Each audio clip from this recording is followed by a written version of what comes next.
This morning, the Finance Committee is pleased to be able to welcome Treasury Secretary Yellen to discuss the President's 2022 budget proposal. There's lots to discuss, and time is tight. Let's begin with taxes.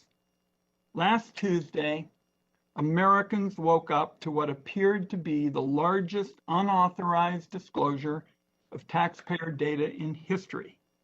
As I said at the time, the committee takes the confidentiality of taxpayer data very seriously, and I expect that an appropriate investigation is underway. I want to thank Treasury officials who held a briefing with the staff this week on the subject. The committee takes confidentiality seriously. I also take the issue of economic fairness very seriously. The information in the ProPublica report depicts a tax system in which the wealthiest people in the nation pay rock bottom tax rates, sometimes zero. What's worse is it's all perfectly legal. The details may not have been a surprise to those who follow taxes, but they're still a gut punch to read it on a page. Days later, another new report described a second big tax ripoff. In this case, from the people who brought you the carried interest loophole, there is carried interest on steroids. Wealthy investment managers and their lawyers scheme to turn even more of their wage income into tax-preferred capital gains using legal documents that essentially said presto changeo in accounting lingo. Even after whistleblowers came forward, the IRS Enforcement Division found itself overmatched and outgunned, the result of years of Republican budget cuts that hobbled their capacity to crack down on corporate cheating. On its way out the door in January, the Trump administration gutted an effort to put even minor limits on this behavior. Americans also learned that mega corporations have never contributed less to federal revenues in modern history than they do right now. According to the Congressional Budget Office, corporate tax revenue after the Trump tax law is down nearly 40% from the 21st century average. Many of the largest corporations pay nothing. That's zero. At the same time, stock buybacks that enrich wealthy investors are through the roof. It was reported that from January through May of this year, mega corporations authorized $500 billion in stock buybacks, the most in 22 years. I bet there's going to be a lot of comments today about people's trust in our tax system. What's damaging to people's trust, in my view, is the rotten, cynical unfairness that Americans who work for a living always seem to get the short end of the stick. The tax code on the books today says that a dollar gained on the trading floor matters less than a dollar earned on the factory floor. So it's not hard to grasp why middle-class wage-earning taxpayers object to that idea. They're paying taxes out of every paycheck to sustain our country, and prosperity is swallowed up so often by wealthy individuals who avoid paying a fair share themselves. The president and Democrats in Congress have a big agenda designed to create jobs, make it easier to raise a family, and help all Americans get ahead. To fund that agenda, the Congress has to make sure that mega corporations and the wealthy, not just workers, have skin in the game. I'll offer just a few specifics before I close. Senator Brown, Senator Warner, and I recently debuted a plan that would eliminate the Trump-era deduction for shipping manufacturing jobs overseas and make sure that multinationals pay their fair share. I'll have a proposal dealing with the core unfairness of the tax code, the special rules that allow the wealthiest people in America to pay little or nothing at all. Democrats are working on a proposal to close the tax gap because protecting confidential taxpayer data and cracking down on the tax cheats are not mutually exclusive. Congress must do both. This is a fairness-based approach to revenue, and I look forward to working with Secretary Yellen, our guest today, on these issues in the weeks and months ahead. Finally, I want to thank Secretary Yellen for leading the battle with respect to a minimum tax for mega corporations around the world. What the Secretary is working to do is stop the race to the bottom on taxes for the most powerful of corporations. Key to moving forward, colleagues, and we'll talk about it today, is putting a quick stop to discriminatory digital service taxes, which unfairly target American workers and American employers.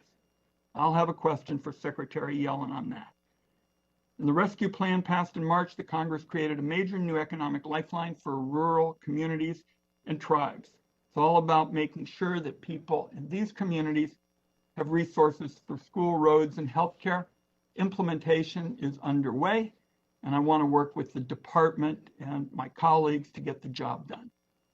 One last bit of news is the Treasury Department and IRS are getting ready to send the first advanced child tax payments out to American families.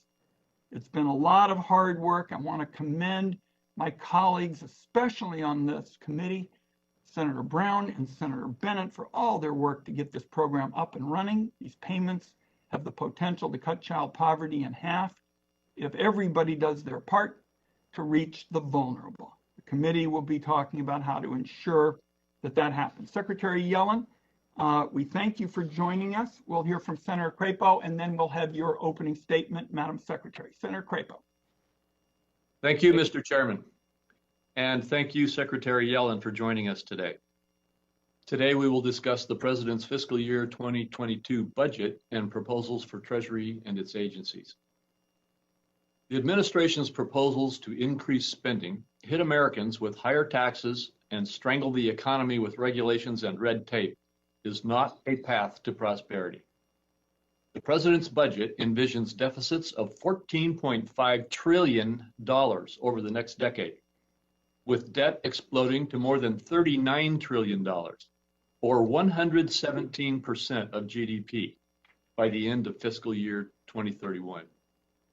Such high debt is risky, especially in the current high inflation environment. Consumer price inflation from April to May was 7.7% at an annualized rate, and inflation for durable goods was 36% at an annualized rate.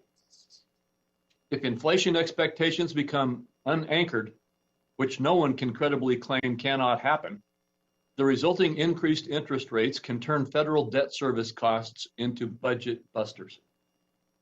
Treasury's top-line budget request of $22 billion is an 11.3% increase over fiscal year 2021.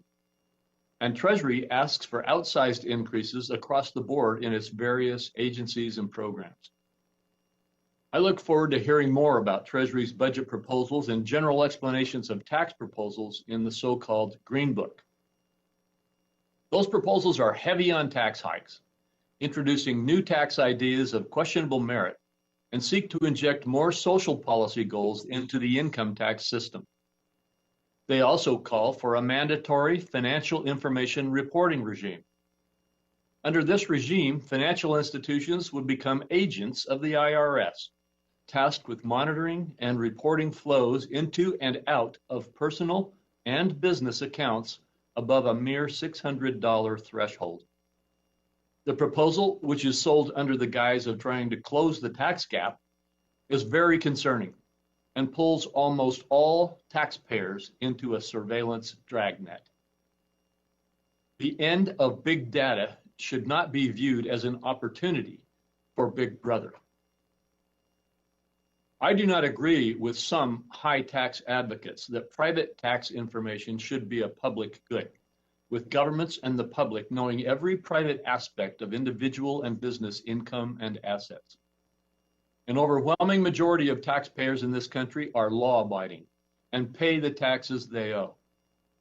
My concerns are amplified by the egregious apparent leak of private taxpayer information out of the IRS, with the data ending up at ProPublica, which reported sensationalized and misleading claims about taxes paid by named individuals.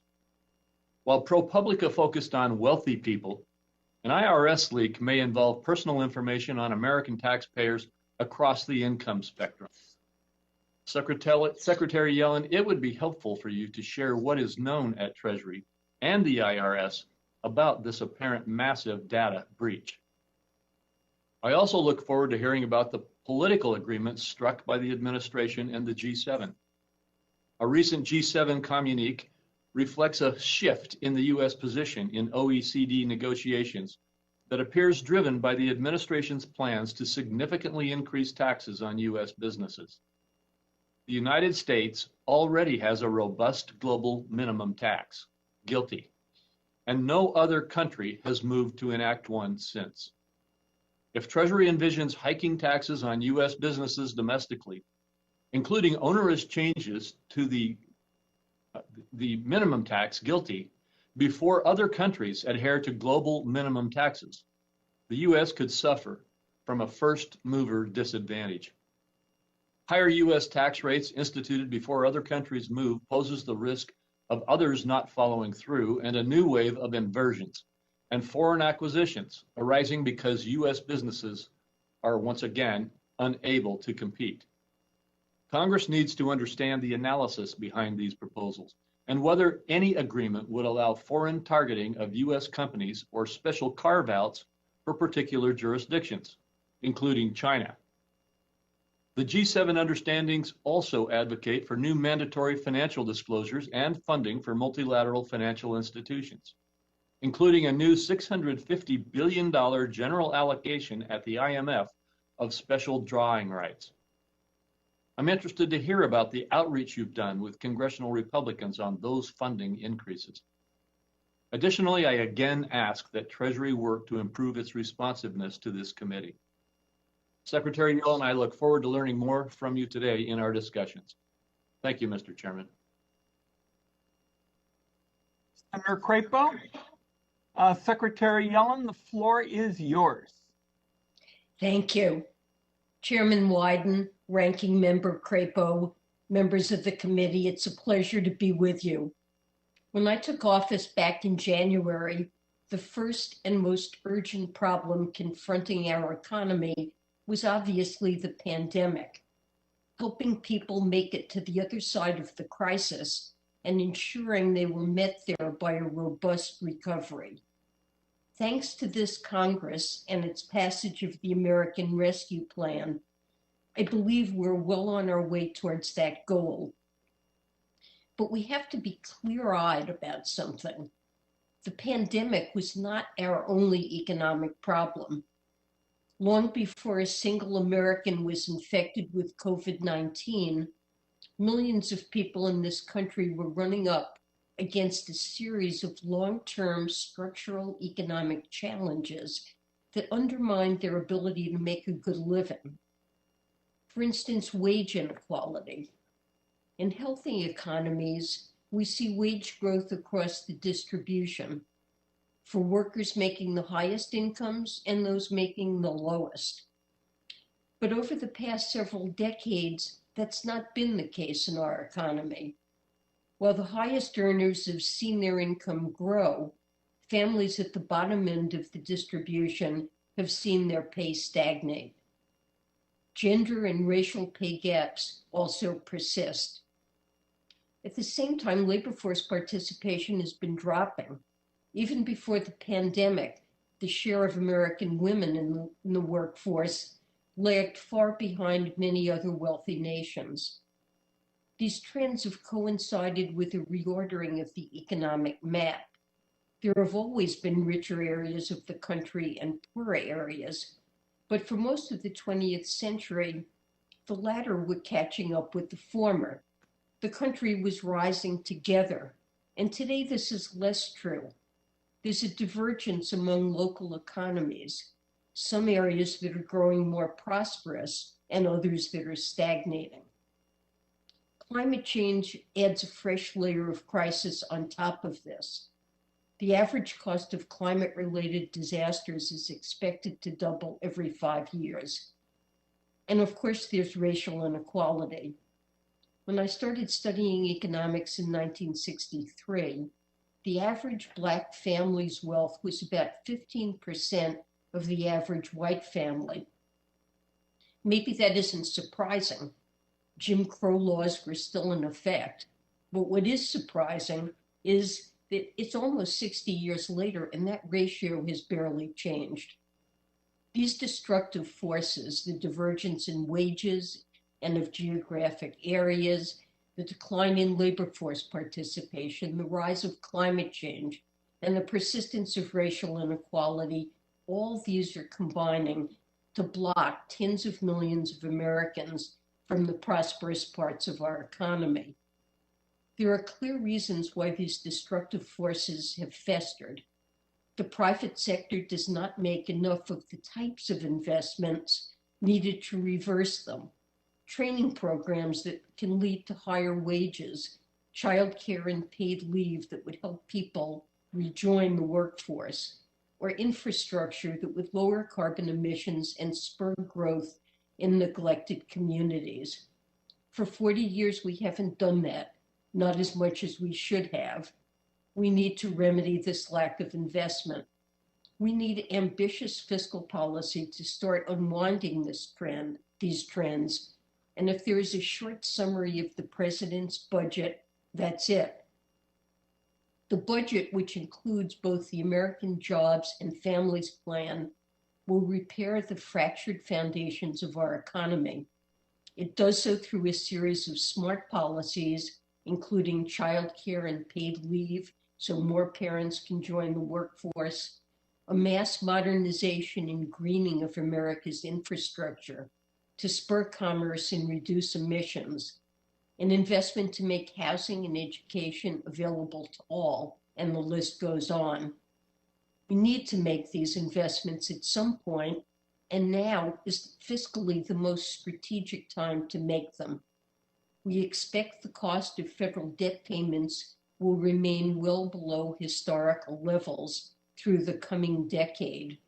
We have a window to invest in ourselves. In fact, this budget is both fiscally strategic and fiscally responsible. It pays for itself through a long overdue reformation of the tax code that will make it fairer without touching the vast majority of Americans, those who earn less than $400,000 a year. There are some tough trade-offs in fiscal policy, but this, a fairer tax code for a structurally sound economy, is not one of them. With that, I'm happy to take your questions. Thank you very much, Secretary Yellen. And a fairer tax code for a structurally sound economy sounds like a pretty good deal for the American people. And thank you for your leadership. First, Secretary Yellen, I appreciate the president's opposition to raising gas taxes.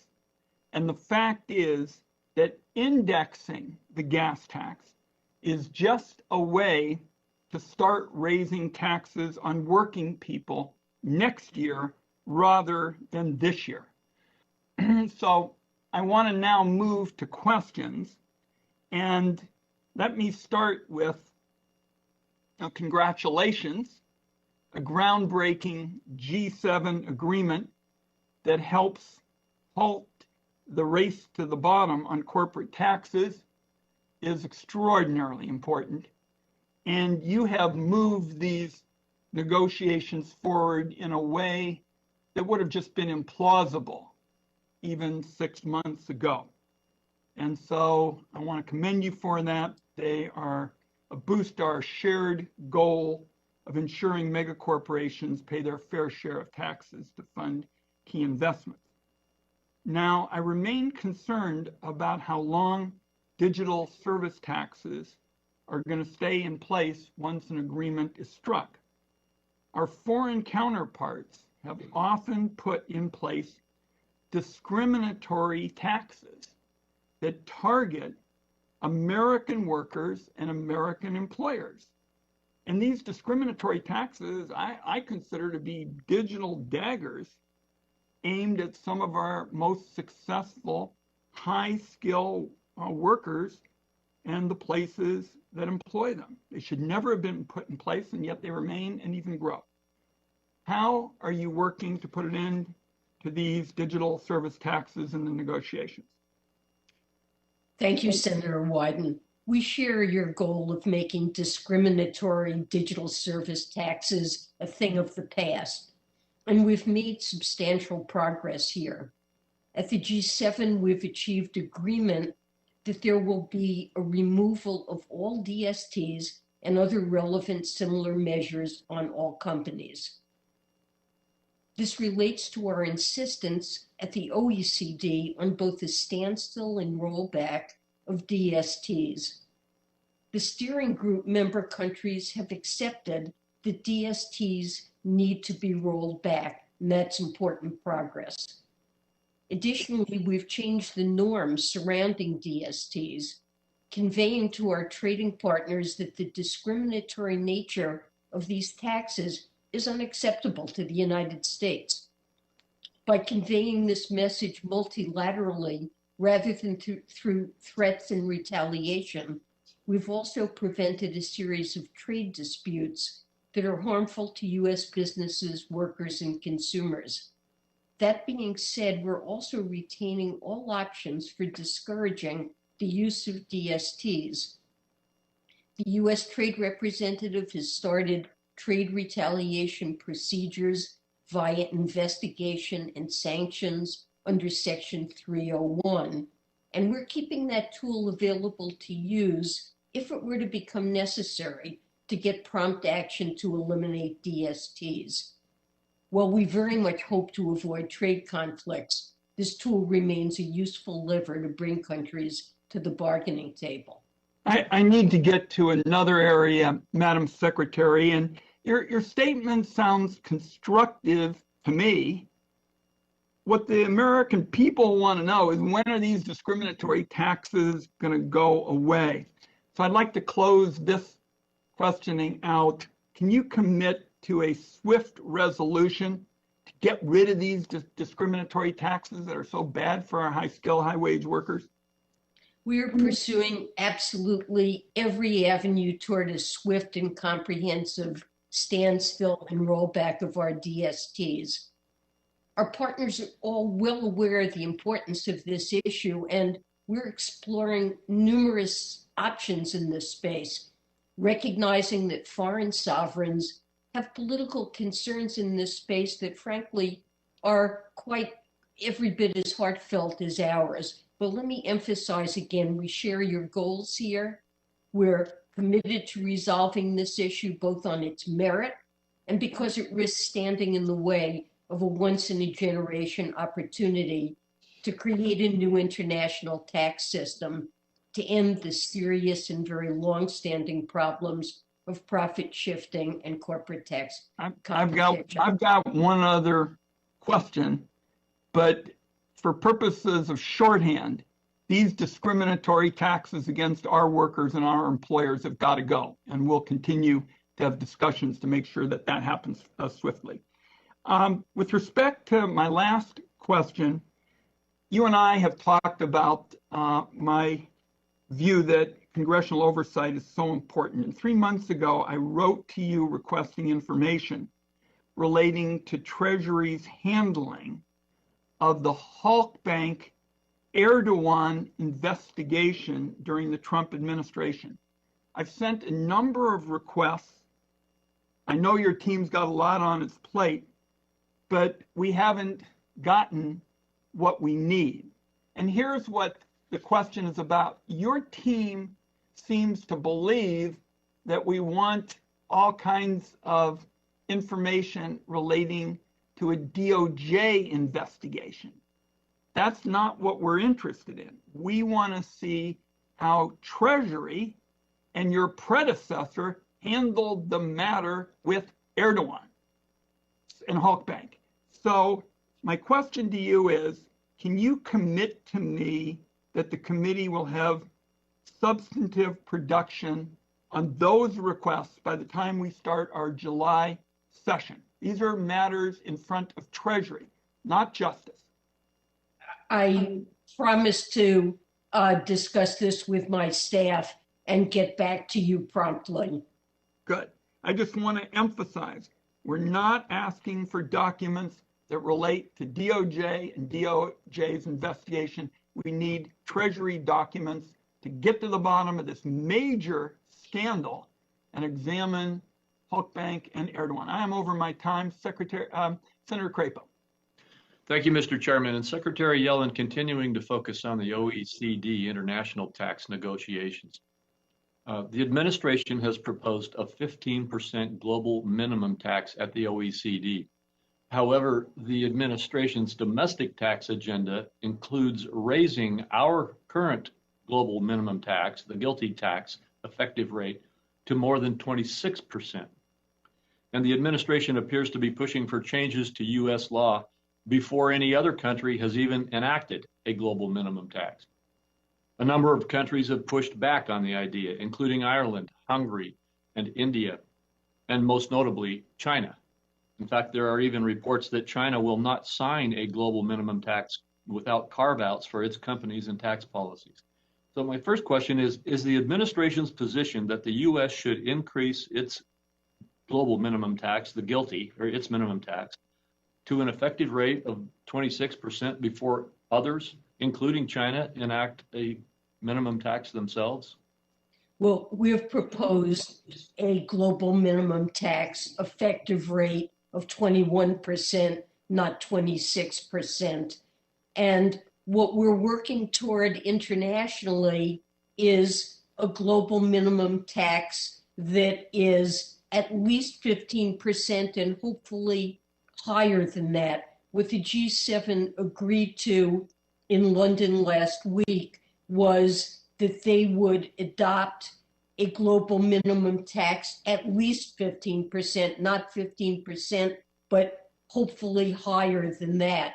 And I think if we're able to make progress domestically on reforming our GILTI, which needs to be on a country-by-country basis rather than a blended basis, and ourselves move it into the same territory we're asking other countries to do, I think we have a very good chance of getting them to agree. And we're really looking for agreement on this by the time of the leaders G20 summit next October. I think we have a very good chance of getting very broad-based agreement on this in the OECD. And so it sounds to me like you're saying that you think the United States should move first, regardless of whether there is a global agreement. Well, I think we're trying to move these things in tandem. We feel very good about the progress that we're making internationally and feel the United States would be in a better situation. It would help to fund the important proposals in the president's budget to close tax loopholes that are, if we raise this tax and reform it, we're going to stop incentives that many American firms now have to shift profits and actual production activity away from our shores. And well, I take it that you're saying that you're not ruling out, at least, that the United States would act first. But even if we acted in conjunction with the OECD, that does not include a number of critical other nations, which some of which have already signaled that they will not do a global minimum tax. well, Senator, how do we do that? Go ahead. You mentioned Ireland and a few other countries. I've had very constructive bilateral conversations with the Irish finance minister and believe that he's going to be working with us and that to try to raise the global minimum tax, even though that's a highly consequential matter for Ireland. I believe the entire EU will in the end go along with higher minimum taxes.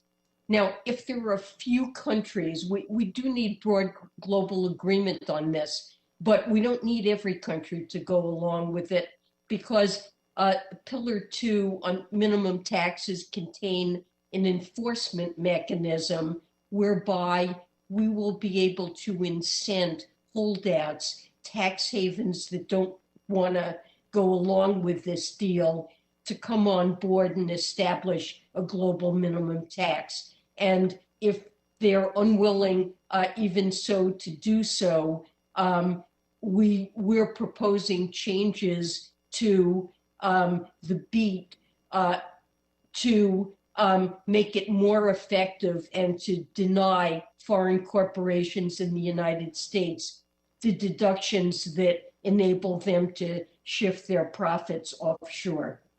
Well, thank you. My time is up. I think you're referring to what's been called the shield concept, correctly? That's correct, yes. Correct. Yeah. I don't have time to get into it with you right now, but I will, in questions submitted, ask you to explain that concept and how it is that you believe it will work to force other nations to come around. I understand the basics of what it is, and I don't see personally how that is going to work, but I will ask you to clarify that in your written responses. I think that's very workable. I'd be glad to do so. Senator Stabenow, and let me also say to colleagues that Secretary Yellen has got a hard stop time, and so we're going to have to stick to 5 minutes. And Senator Stabenow. Well, thank you very much, Mr. Chairman and Ranking Member. Secretary Yellen, it's always wonderful to have an opportunity to see you, and thank you so much for your incredible service. I just want to start with a general comment, Mr. Chairman, that I think probably today, as I've heard in other committees as well, we're going to hear a lot about deficits being out of control. And I just always have to put this in some context. I was in the House of Representatives in 1997 when we balanced the budget for the first time in 30 years under a Democratic president, Bill Clinton. Went into the Senate. We saw exploding deficits under Republican president for a number of different reasons, but ended his tenure with a financial crisis. As a Democratic president comes in, President Obama has to dig our way out of a financial crisis. By the time he leaves, we are bringing down the deficit. We go into the next president, our President Trump explodes the deficit again. Now we have a Democratic president who's having to dig us out of a different kind of crisis, which is the health pandemic, and trying to right-size things. So from my perspective, working with Democratic presidents, we've tried step by step to do the right policies to not only bring down the deficit, but make sure that things are being done right for people in our country. So Secretary Yellen, I wanted to talk to you specifically about that in terms of the tax code, because there's clear differences between what President Biden wants, what we want as Democratic majorities, what our Republican colleagues did in the last in their time in charge, largest tax cut for the wealthiest in our country in 2017. We put in place the child tax credit. We want to extend that further. President extends it for 5 years. I would love to see it as well extended permanently, but the idea of a tax cut for working families. And then you juxtaposition that whole discussion with what we want to do with what we have talked about and had hearings on in the committee on what's called the tax gap, difference between what people owe and what people pay. And when we look more closely at that, I mean, the former IRS commissioners calls that gap as large as $1 trillion a year. I don't know if that's accurate. It's certainly, I think, believable. It's several hundred billion. But when you look at that, again, from a fairness standpoint, a study in 2019 found that Humphreys County in Mississippi was the most heavily audited county in America, mostly African American, a third under the poverty line, mostly focused on the earned income tax credit, rather than folks with wealthy people, complicated tax forms, ways to hide their income, and so on. So we see tax rates that are unfair, and then we see folks not reporting income, hiding income, and so on. So could you just speak broadly about when the president is talking about tax cuts for working people, and then asking folks, everybody to pay their fair share. And frankly, I don't think it's a tax increase to ask a billionaire to pay more than zero on their taxes. People in Michigan don't think that. But could you speak just in the big picture about right-sizing the tax system and making sure that everybody pays what they are supposed to be paying? Thank you for that question, Senator. President Biden feels that it's crucial that we have a tax system that's fair and one where we enforce tax laws so that individuals and corporations pay what they owe. And we really need to do that in order to assist hardworking, low-income families, for example, with the child tax credit that you mentioned that is working now to reduce child poverty by almost 50% and give children and families the opportunities they need to succeed in America and to get ahead. As you pointed out, there's an enormous tax gap. One number we've been using, one estimate, is that it will amount to at least $7 trillion over the next decade. And it largely reflects shortfalls in collections for high-income individuals and corporations.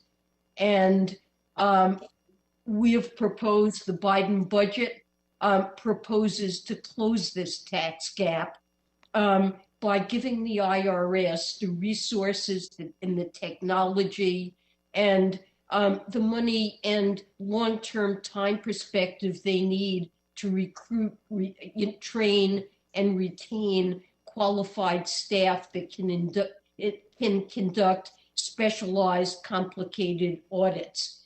We've also proposed to give the IRS a bit more information that will greatly enhance its ability to target those audits at those who are non-compliant and not at taxpayers who are obeying the law and pay what they owe. I thank my colleague from Michigan. We've got 25 senators waiting to ask questions. Next is Senator Grassley. Thank you, Mr. Chairman. I want to talk about stepped up basis. And this is a hot topic in every one of the town meetings I have across Iowa ever since the president's proposed it. And I know that the president has said, well, there's going to be some sort of special rule to protect family operations by allowing them to delay payment of the tax. But farmers don't buy farmland to buy it one day and sell it the next day. Farmers in Iowa and throughout the Midwest, the family farmers, they do it to pass on from one generation to another generation, an efficient family operation. And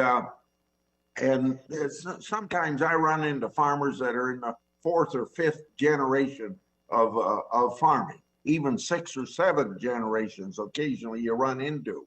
So I want to quote what the Democrat chairman of the House Agriculture Committee, David Scott, said recently about this administration's proposed exception. Quote, could still result in significant tax burdens on family farming operations. So my question is, isn't Chairman Scott correct in regard to that? Is it really your point that family farms of several generations ought to be broken up because of doing away with the stepped up basis to raise money for this, to raise money?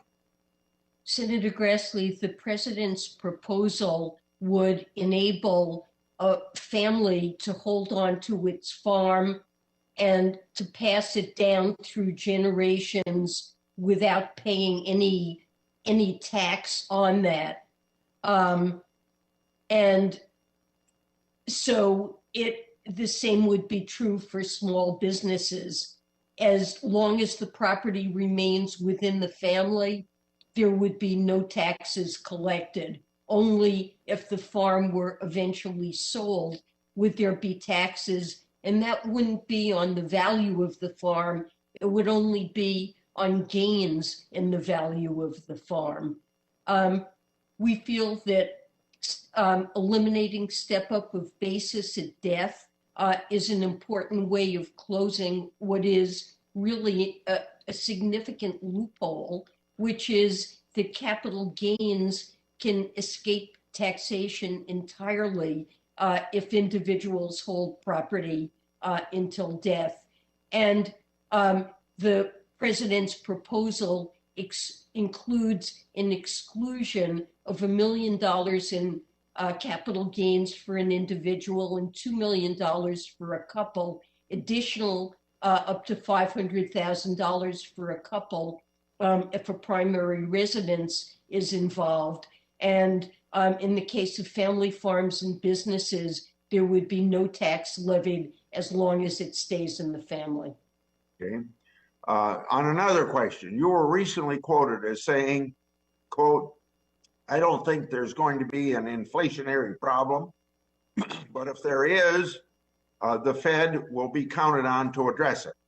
I find this nonchalant approach to the risk of inflation very troubling. As we know from the 1970s, once inflation takes off, getting it back under control can require very painful measures. The early 1980s proved that. As former Treasury Secretary Summers recently stated in an interview with Time magazine, quote, "The Fed has had almost no success in gently bringing down inflation once an economy has started to overheat. Isn't it incumbent upon the president, you as Secretary of Treasury, and even us in the Congress to take inflationary risk seriously by pursuing responsible fiscal policies, not just expect the Fed to clean up a mess after the fact?" But Senator Grassley, we're monitoring inflation very carefully and do take it very seriously. No one wants to return to the bad high inflation days of the 70s. And, you know, I've put forward the view previously, I think this is what most economists think, that the current burst of inflation we've seen reflects the difficulties of reopening an economy that's been shut down, seeing huge swings in spending patterns, and is experiencing bottlenecks. And we are taking steps, those we can, to deal with the bottlenecks that are afflicting the economy now. It's critically important that fiscal policy be put on a responsible course. As Treasury Secretary, I take that responsibility very seriously. And I believe that the budget that the president has proposed is indeed fiscally responsible. And I'd be glad to, I see we're running out of time, but I would be glad to explain in detail why I hold that view. Thank you, Senator Grassley. Senator Cantwell is tied up in the hearing. The next two are Senator Cornyn and Senator Menendez. Senator Cornyn and then Senator Menendez. Thank you, Madam Secretary, for joining us today. First of all, I want to ask you, when it comes to negotiating a global minimum tax with the G7, what do you and the administration see the role of Congress as being? Well, any agreement that we are able to reach, and the G7 is just one group that, an important group that's expressed support for this approach. The largest group involved is the OECD. Negotiations have been going on there for many years. Anything that affects U.S. tax law must be enacted by the U.S. Congress, so Congress plays a critical role. Thank you. The administration has proposed to make spending for the IRS mandatory spending, but as you know, the appropriations process is an important part of congressional oversight into agencies like the IRS. Are you endorsing this idea that Congress will be removed from oversight of the Internal Revenue Service? No, I have no such thought. I think it's important that Congress have oversight of all the executive branch activities and of agencies like the IRS. We've proposed an increase in mandatory spending because the IRS has really not had the kind of budget certainty that it needs to undertake long-term programs of modernization of their technology and hiring, training, retaining the qualified cadre of staff that are needed to improve their audit performance and try to close the tax gap. And we think the certainty that comes with a long period of assured funding. And what we've proposed, we think, is within IRS's wheelhouse to practically increase their expenditures at a pace of around 10% a year. How is that different, Madam Secretary, from every other federal government agency?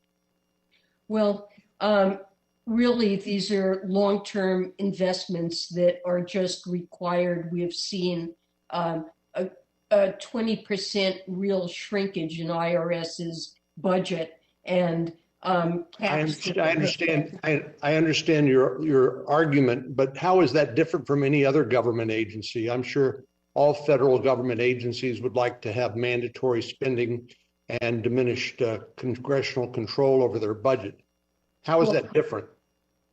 Well, it's not inherently different, and most of IRS's budget would continue to be flow through an annual appropriation.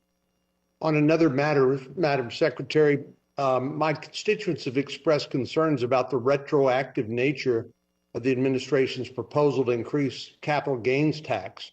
The administration's Green Book notes that the proposal would, quote, be effective for gains required to be recognized after the date of announcement. First, a clarification, what date does this refer to, the date of announcement? I'll have to get back to you on that, Senator. Okay.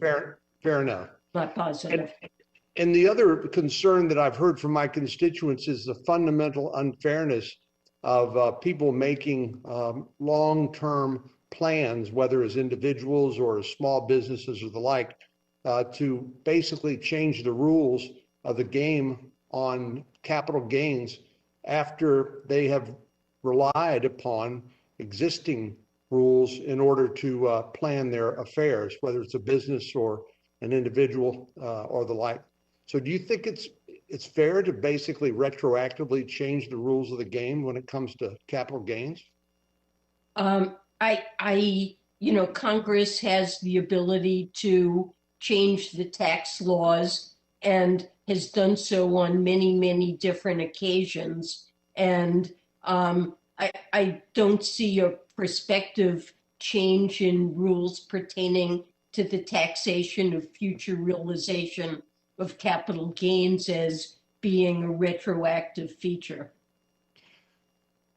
Let me ask you one last question about the Foreign Investment Risk Review Modernization Act. As you know, Congress has given Treasury new responsibilities under CFIUS, the Committee on Foreign Investment.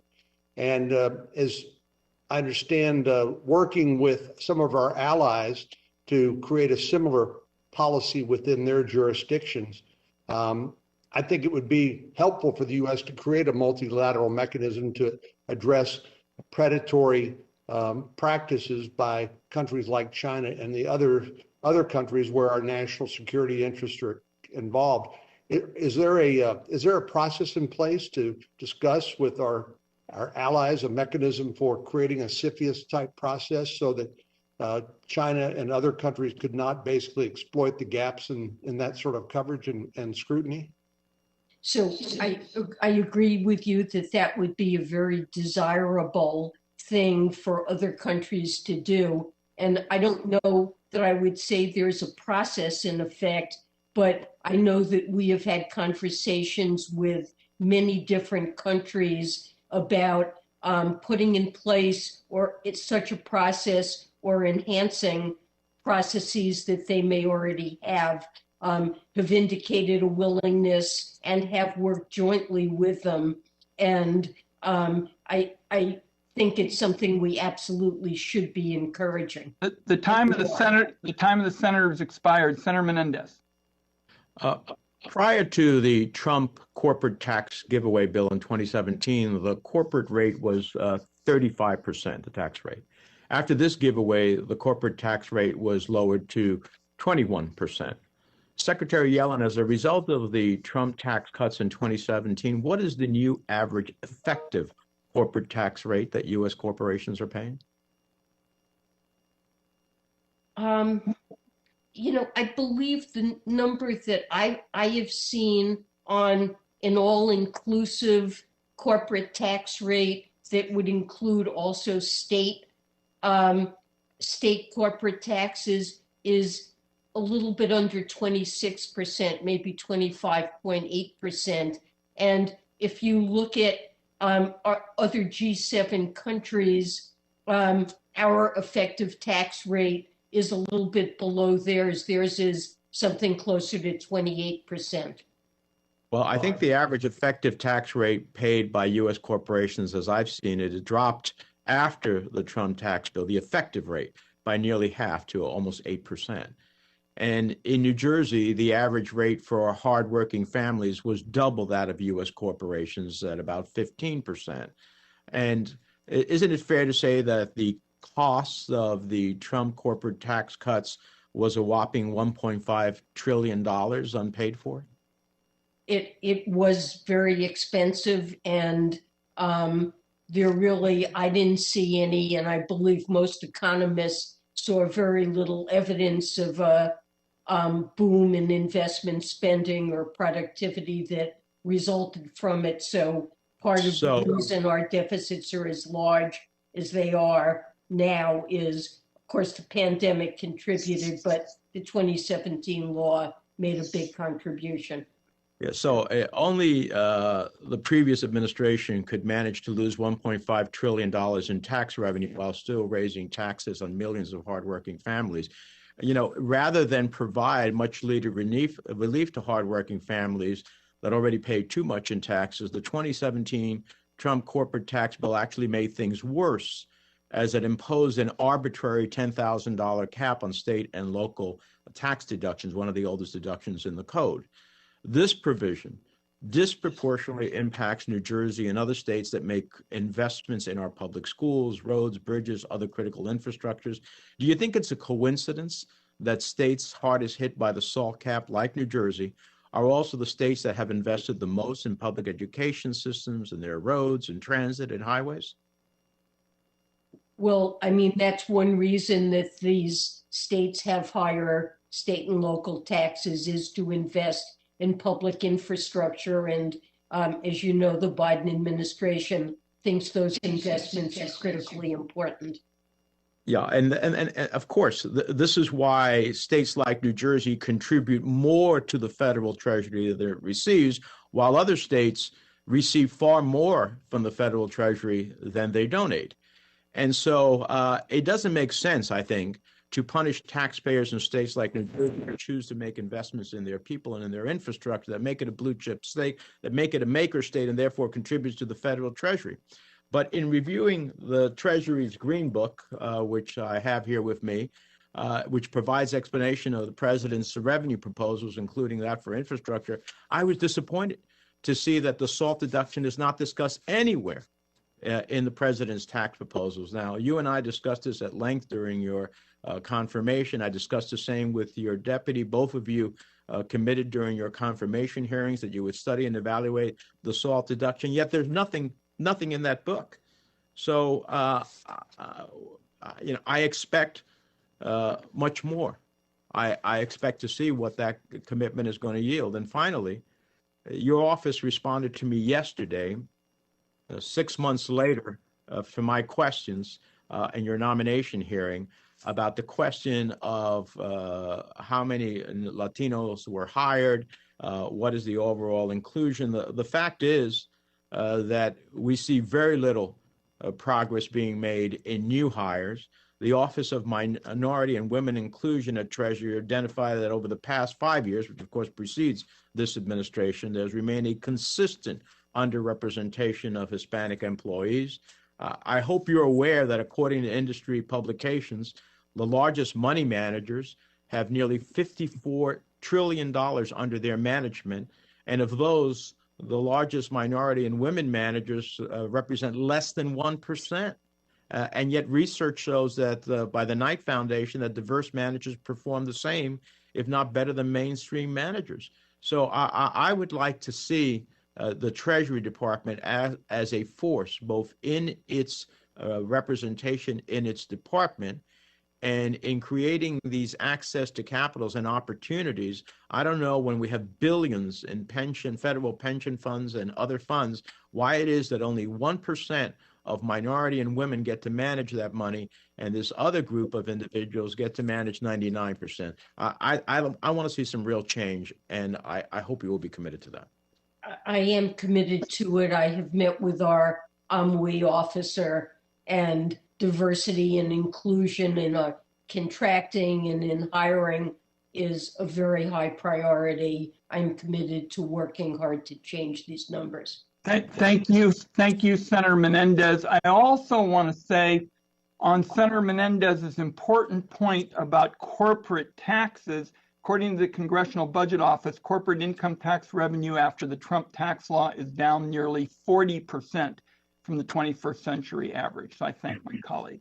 Next is Senator Thune. Thank you, Mr. Chairman.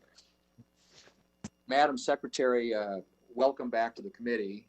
As you can tell, I'm in another committee. We're marking up a bill at the Commerce Committee today. But let me ask a question about this issue of inflation, which I'm sure has been talked about a good bit already today. But it's the highest, I think, as you know, in 13 years. Consumer prices are rising 5% last month, and according to the latest Consumer Price Index, the index for all items except food and energy rose 3.8%, which is the largest yearly increase in almost 30 years.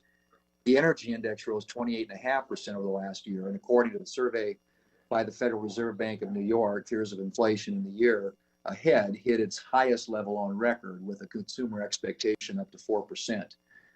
Do you view this inflationary trend as transitory, or do you expect an extended period of raised inflation?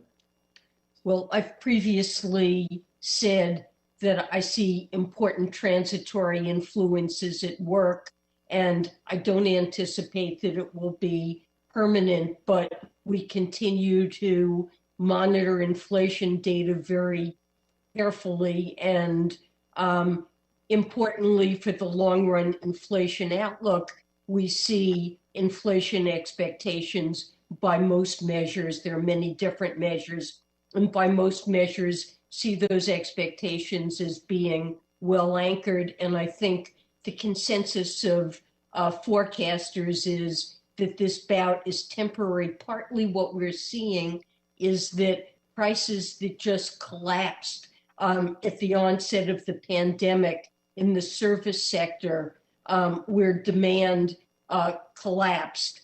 As the economy's opening back up again, prices are now moving back toward normal levels in leisure, hospitality, airfares, and the like.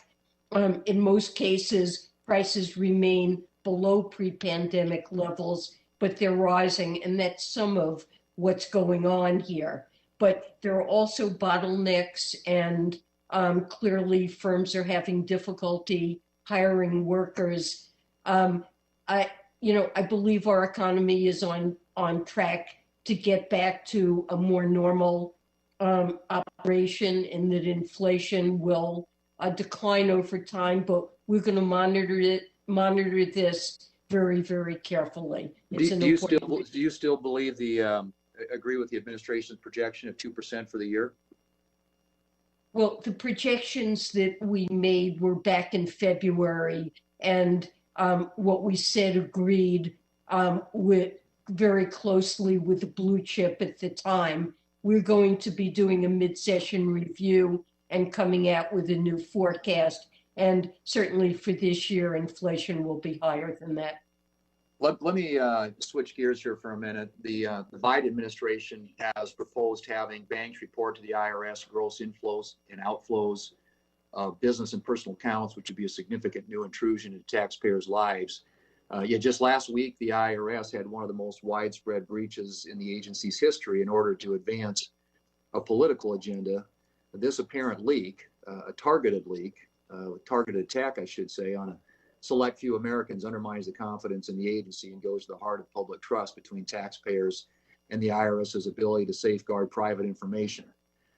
You tell me how the Treasury and the IRS hold individuals accountable who broke federal law by sharing confidential tax information and tax returns? And will you commit to updating me on what steps the administration is taking to ensure this doesn't happen again? And can maybe tell us what steps you've taken so far? Yes, this was a very serious situation, and I in the Treasury Department take very seriously the protection of government data. We've referred this matter to the Treasury Inspector General and to the Department of Justice. The IRS Commissioner is looking into the matter, as is the Treasury's Inspector General for Tax Administration. But we're only 1 week out on this, and I really want to emphasize we do not know what happened. We don't have any facts at this point. I promise to keep you updated on what we find, but it is absolutely top priority to safeguard taxpayer data. When we see the results of the investigations that are done, if there are actions that we need to take to shore up the protection of this information, you have my absolute word that we will do so, and we will keep you in Congress informed on what we're doing and what we're finding on this. Mr. Chairman, my time's expired, but I will submit a question for the record dealing with the issue of step up in basis, the tax proposal as it pertains to family-owned businesses, farms, and ranches. I'm very interested in what the administration's proposals are to exempt or protect, I should say, those types of entities from what would be an incredibly crushing and onerous tax. Thank you very much, Senator Thune. Senator Carper's next. Thanks, Mr. Chairman. Madam Secretary, thanks very much for joining us today and for your extraordinary leadership over all these years. My colleagues have heard me say more than a few times, whenever someone's offering changes to the tax code, I ask 4 questions with respect to those changes. And one is it fair? The second would be, does that enhance or diminish economic growth? The third, does it simplify the tax code or make it more complex? And lastly, I ask, what is the effect on our budget deficit, our fiscal situation? The first of those guiding principles deals with fairness. And it's my experience that people are generally willing to pay their fair share of taxes as long as they are convinced that others are doing the same. And I'm pleased that many of the proposed investments in Treasury Department's budget are designed to reflect that principle of fairness. For example, I've been a long-time proponent of providing greater funding and resources for IRS enforcement and operations. Each dollar spent on IRS enforcement generates, I'm told, a return on investment of at least $5, some maybe higher. That's pretty decent return on our investment, and I support those proposals strongly. The budget proposal from the administration will help close the tax gap and ensure that large corporations and high income individuals more likely will pay their fair share. Another principle that guides my decision making is the need for fiscal responsibility, and I believe things worth having are worth paying for, and that we must that must be a consideration. Good. Mr. Chairman, you said good. No, we just wanted to hear you. Your points are very important. Go ahead. All right, go. Thank you. The administration's tax changes include many options to both the tax code fair and more fiscally responsible, including reversing parts of the 2017 tax law. And we should closely consider these ideas as well as other options to level the playing field, such as lowering the exemption level on the estate tax. Question. Madam Secretary, can you highlight some of the provisions in your budget request that most effectively strengthen the fairness of our tax system? And would you share with us your thoughts on how we can make these investments while ensuring that our decisions are fiscally responsible? Please. Yes, we've tried to make the tax system fair in our proposals. The president has pledged that no taxpayer earning under $400,000 will see their taxes raised by as much as a penny, and he's been absolutely scrupulous in adhering to that promise. The tax proposals on the individual side would target only very high income taxpayers by raising the top rate back to where it was, but it would only apply to joint filers earning over about $509,000. He proposes to raise the rates on dividends and capital gains on the principle that it isn't fair for workers to pay a larger share of their wage income than wealthy individuals pay on their rewards, their income from capital. So he proposes to equalize those rates on income from capital gains and dividends and from work. And he's proposed to flow in step up of basis at death or when gifts are given, because that also is unfair that by holding an asset throughout one's life, it can completely escape taxation, capital gains taxation, totally. And fairness also means collecting what is owed under our tax code from everyone, rich or poor, and wage income, which is reported to the IRS, is accurately reported to a level of 97, 98% on tax returns. So those earning W-2 wage income do pay what they owe. The tax gap really reflects shortfalls in reporting by high-income individuals and by companies. And the president's proposal would seek to remedy that by providing the IRS the resources they need to audit high-income individuals and companies that are responsible for that tax gap, to improve tax compliance, to make the tax system fairer, and to collect the information, at least enough information to give a guide as to where the auditing resources should be used, so that we do have fairer tax collections. Thank you, Senator Carper. We still have 16 senators to ask questions, and next is Senator Portman.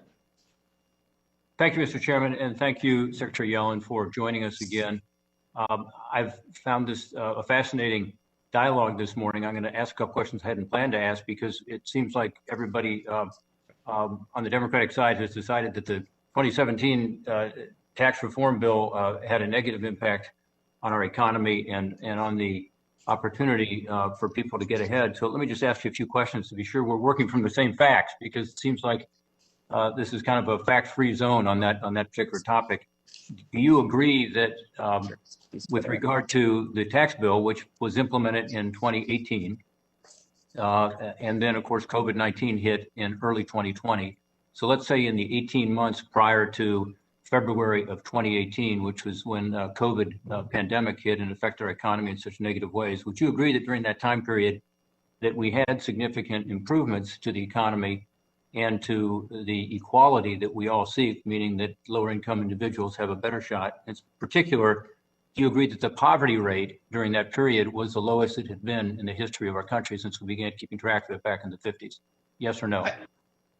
I agree that that was a period of good economic performance in the ways you just said, but it was a continuation of trends we had seen in the prior years. It was a long, slow recovery. Let's talk about that for a second, if I could, Madam Secretary. It was the lowest poverty rate in the history of our country.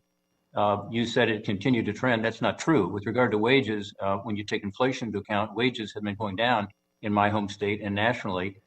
In the 18 months prior to February of 2020, we had 19 straight months actually in 2020, February, of wage gains of 3% or more on an annualized basis. Isn't that true? I agree that there were good wage gains, especially at the bottom of the income well, you just spectrum. said what I was going to add, which is the lower quartile particularly benefited, as well as a lot of middle income Americans from those wage gains. And that was a huge relief for us in my home state and elsewhere. And then the unemployment numbers, do you agree unemployment was at a 50-year low? Absolutely. But I would... For Hispanics and Blacks and other marginalized groups, it was the lowest ever in history.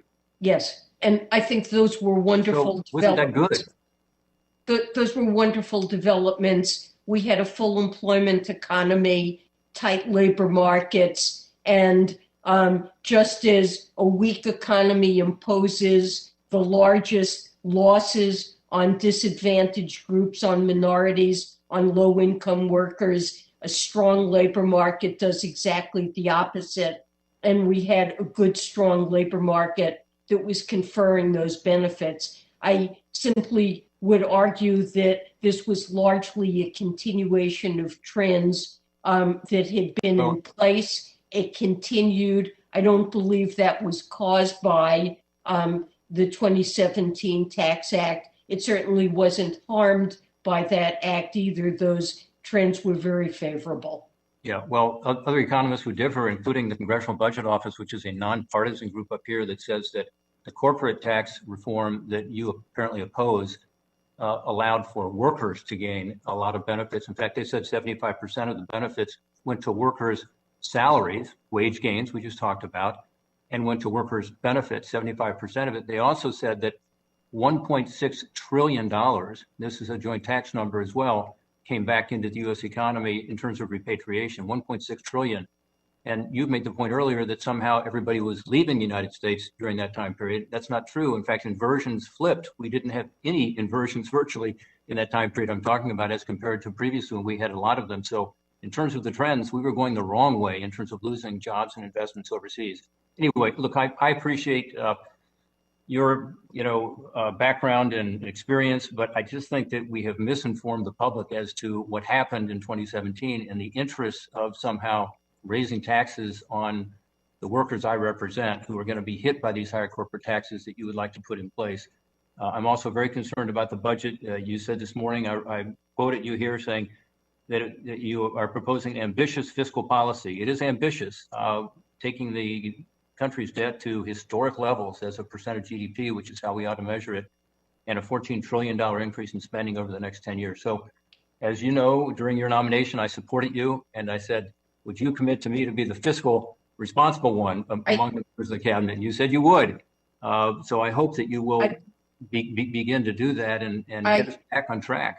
I believe we're getting back on track because over 15 years, every dollar of spending proposed in this budget is paid for, and over 20 years, there is a substantial reduction in outstanding debt. Over the next decade, the real interest cost on the debt is projected to be either negative or just barely positive. And in the interest rate environment that we're in now and have been in before the pandemic, it's not only a matter of the pandemic.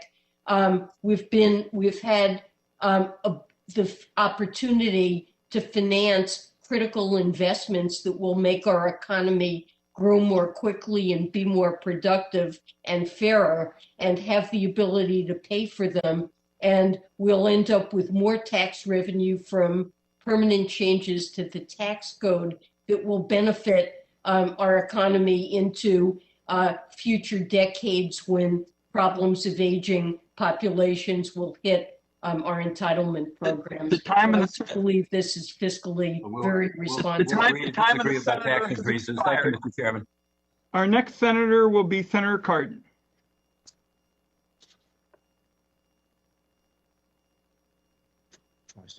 Senator Toomey. I just go to Senator Cass. Senator Brown. Senator Scott. Senator Bennett is next. Hello, Mr. Chairman. Can you hear me? Yes, we can hear you fine. Thank you. Thank you very much. Madam Secretary, I want to thank you and your team very much for the work that they have done to get ready for the monthly distribution of the child tax credit. We're very grateful for that. I wonder if you could talk a little bit about what that work has looked like and where we are in that process. So, first of all, Senator Bennett, thank you so much for your leadership on this issue. I think putting this child tax credit in place really is an important step, and we're proposing to continue it to make the non-refundability permanent and the increase in this size of it. We've worked very hard with the IRS to begin monthly payments to eligible families starting July 15th. Where the IRS, I believe, is ready to make those distributions. Special attention is gone to how to create awareness and make sure that in families that didn't file a tax return this year or last year know about their eligibility for the child tax credit and have a way to apply for it. The IRS opened a non-filer portal yesterday, and it will take some time to fully develop. It will be necessary to collect more information about individuals than the IRS needed for the first rounds of economic impact payments, but they're developing that portal and it will be available to non-filers. And we're working hard with members of Congress and through many different channels to get the word out into those communities and the nonprofit organizations that work with individuals, low-income individuals who really need that money, are eligible for it but don't file taxes. And I appreciate that and the non-filer portal and everything so much. I have another question, another topic I want to address, but Madam Secretary, I know you know how important this is to working families in this country, and there are a lot of us who have not given up hope that we can find a way to work together to make the child tax credit permanent. It doesn't make any sense to me that we would do something that was this valuable and then turn around and raise taxes basically on working people who can least afford it. So we're going to fight hard through this process to try to make it permanent, and I hope we'll be able to persuade the administration this is the moment to do it. I want to just shift gears with what little time I have left. In May, this committee held a hearing on financing options to bolster American infrastructure, and I was pleased to hear strong support from my colleagues on both sides of the aisle for bringing back a taxable bond option similar to Build America bonds created in the 2009 Recovery Act to help state and local governments finance critical public projects. My colleague, Senator Wicker, and I recently introduced our bipartisan American Infrastructure Bonds Act to do just that. The bill would create a new class of direct pay taxable bonds that would be attractive to investors who don't benefit from traditional tax-exempt bonds, such as pension funds and institutional investors. And the president proposes creating a similar type of bond called qualified school infrastructure bond, which would That's be right. limited to construction or repair of schools. I'm interested in your views on tools like American infrastructure bonds, which states and local governments could use for infrastructure projects that could include, but not necessarily be limited to, public schools. Senator Bennett, I think it's an important and interesting proposal. As you mentioned, our budget proposal does use a tool like that for schools. There's also an additional $15 billion proposed of private activity bonds to support transportation infrastructure. But this is an important area. We'd definitely be willing to work with you and your staff to understand how a tool like this could help broadly with the nation's infrastructure and how it could be coordinated with the infrastructure spending proposals we've made. Thank you, Mr. Chairman. I thank my colleague. Senator Cardin is next. Thank you, Mr. Chairman. And Secretary Yellen, thank you very much for your service. I want to get your view as to how we can use the tax code more effectively to deal with investment of resources to build wealth and equity in communities across the country that have been traditionally underserved. We have several tools that are available. We have the low-income housing tax credit. We have the historic tax credits. We have now the opportunity zones.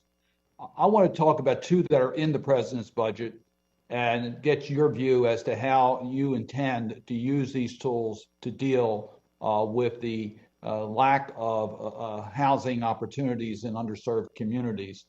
The new market tax credit, which I have sought to be made permanent, is made permanent under the president's budget. So that's one tool that has been very effective in Maryland and throughout the country. So I'm interested in your views as to how you would utilize the new market tax credits. And then there's a new program, the Neighborhood Home Investment Act, which I'm a proud sponsor along with Senator Portman, that deals with a tax credit to deal with the appraisal gap between the value and needs in underserved communities. In the president's budget, you also have the funding for that new tool to deal with underserved communities. Could you just share with our committee how the Biden administration intends to use the tax code to help serve communities that have been left behind in the past? Well, Senator Cardin, we certainly share the broad aim of trying to help communities that have been left behind. And we have a toolkit that has a number of important elements in it. And you've mentioned, too, that we think can make a real contribution. The new markets tax credit, as you mentioned, President Biden has proposed an additional allocation, and we think that it's an important way of channeling funds to qualified community development entities that in turn can make investments in low-income communities. And we will work to, if this proposal is enacted into law, to get that money out and make sure that it's used effectively. And I think the second proposal that you mentioned, the Neighborhood Homes Investment Act, also fills a need that's really not addressed anywhere else, as far as I know, in our tax structure. We have credits to encourage the construction and rehabilitation of rental properties, but this would encourage construction and rehabilitation of owner-occupied housing in distressed neighborhoods. And, if this is enacted, we would, Treasury would write rules to make sure that this money is used effectively and is awarded on a competitive basis. Thank you for that. We recognize that in regards to the new program, the Neighborhood Homes Investment Act, we don't have a track record on that. The new market tax credits, we have a track record. So I would just urge you to work with us as we look to give you that authority as to how it would be implemented so that we can maintain the broad bipartisan support we have. I think it can play a critically important role in reaching a gap that we have today in neighborhoods that are great neighborhoods, but the appraised values just do not allow for the traditional financing. So I thank you for your commitment, and Mr. Chairman, I'll yield back. Thank you. Thank you, Senator Cardin, and your good work on the Neighborhood Home Investment Act and Secretary Yellen's support is clearly paying off, and I'm going to put it in my big housing bill that I'll be introducing shortly. Credit to you and the Secretary, Senator Cardin. Next will be Senator Brown. Thank you, Mr. Chairman. And Madam Secretary, nice to see you again, always. And I will echo the words of a number of my colleagues, Senator Bennett, most recently of about the child tax credit. I remember when you and I talked soon after your nomination, and I asked you about this, and you promised that you said it would be a challenge, but you promised that IRS would find a way to make the monthly dispersal of the $250 or $300 per child happen. And you did, and you did even earlier than we, with your immense talents and persuasive abilities, thought you could. So the parents of 65 million kids across the country will get this financial boost.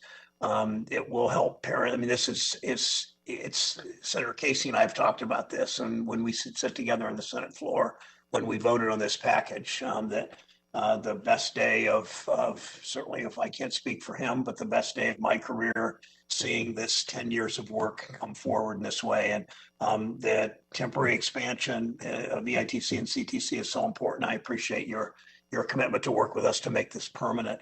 But thank you again for that. My first question is about your efforts on international tax.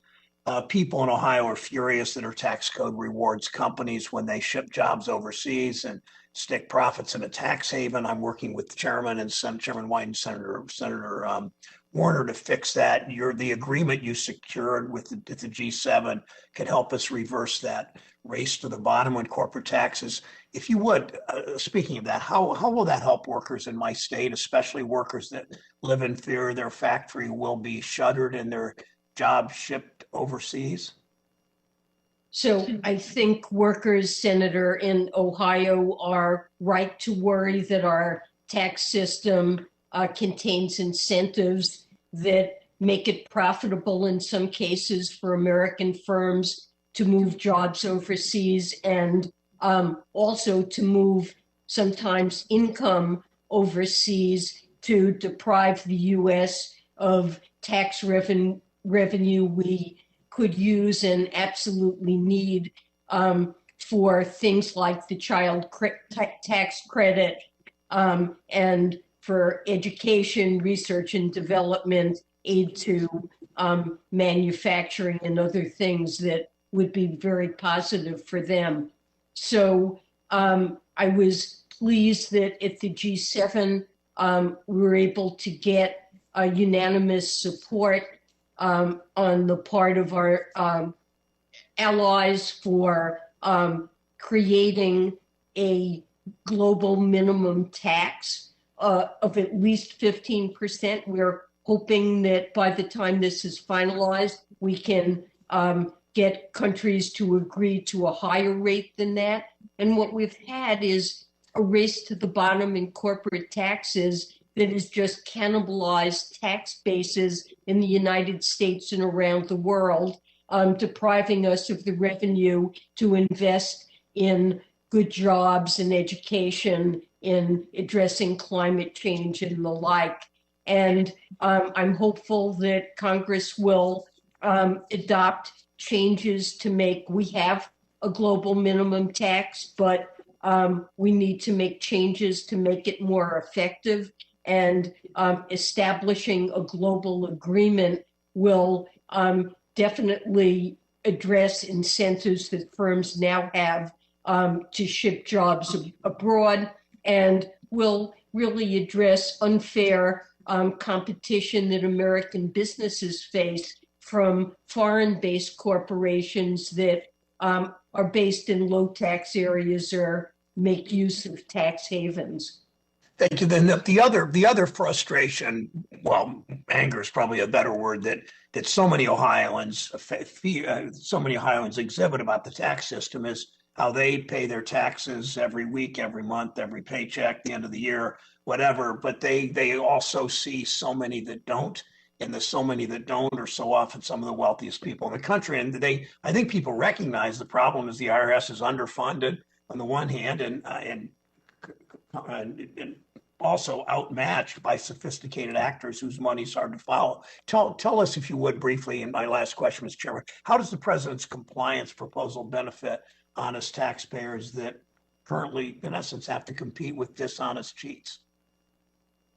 So we've proposed a substantial investment in the IRS to improve their ability to collect taxes from high-income earners and companies where audit rates have diminished by more than 80% over the last decade. And that's where the tax gap is. That's we've proposed having the IRS collect just a few additional pieces of information that will be simple for financial institutions to provide, that will help the IRS target their audits on the individuals who aren't paying their fair share and who lead honest taxpayers who earn mainly wage income that's accurately reported to the IRS, lead them to feel that they're not getting fair treatment because high-income individuals and companies, either because of our tax laws or because they don't accurately report their income, are able to evade their responsibilities. The time of my friend has expired, and the next two are Senator Lankford and Senator Casey. Secretary, thank you for your testimony today. I do want to make just a couple of quick statements. You made the comment earlier about a fiscally responsible budget. This budget does spend almost 25% of GDP. That is well above the 50-year average. That is even above the amount during the 2009 stimulus time period when there was a very large jump. It assumes a very large group in spending. And one other corrective statement that I want to be able to make, you talk about the difference in wages for the different types of earners. The lowest quartile of income earners after the 2017 tax changes actually went up faster than all the rest. I noticed you went back and looked at a 20-year average rather than actually looking at what happened since the 2017 tax change. After the 2017 tax change, I know you know the statistic, but the lowest quartile of earners actually went up faster than all other quartiles of earners. So I do want to make that correction. I want to go back to something Senator Brown just mentioned as well, though, about trying to gather information. You mentioned getting information on more high-income earners, and that if IRS had that, they'd be able to do a better job of actually closing the tax gap. But in your budget request, you actually are asking for information for every transaction for every individual of $600 or more. Now, when I asked the commissioner about this, currently banks turn in information of $10,000 or more. They have a difficult time processing that much data. Now we're talking about individuals of $600 or more in transactions. Can you tell me why you need that information, that level of granularity? That's not about high income earner. That's getting more information on everyone. We're asking financial institutions that already have an obligation to report on a 1099 int form interest earned by individuals if it amounts to more than a minimal amount. I can't remember, maybe there's a $10 cutoff. We're simply asking to add 2 boxes to that form. One that would be the aggregate inflows into the account over the course of the year, and the second would be the aggregate outflows from the account. So it's not detailed information. It's for accounts where there's already a provision of information from financial institutions directly to the IRS. And we're proposing 2 additional bits of data that are easily accessible and involve essentially no additional burden on financial institutions. Those pieces of information are not actionable. They're not taxable items in their own right, but they would greatly assist the IRS in knowing where to target their audit resources. So here's the challenge that I have. As recently as last week, obviously there was an enormous leak from the IRS that we have seen. We don't know how many documents that have been leaked out, and that an institution has then started publishing private tax information for individuals. I know there are a lot of individuals that say those are wealthy people, so stick it to them. We'll put the wealthy information out there. The problem is it's a violation of federal law, and your request is to get a lot more information for private individuals. We also need to see what the IRS is doing, and I heard your answer earlier to Senator Thune, because publishing that data is against federal law as well. So it's not just an institution, not just an instance of if you release the data, that is also a felony, but actually publishing that data is also a felony to be able to do that if they know it's tax data. And from the ProPublica article, they noted that they know it's tax data. It was quote unquote given to them anonymously. We don't know that to be true, but we do know it's a federal offense for them to be able to do that. So what we want to know is, what is the IRS doing about this? And you've said you're going to give that to Senator Thune. Thank you for that.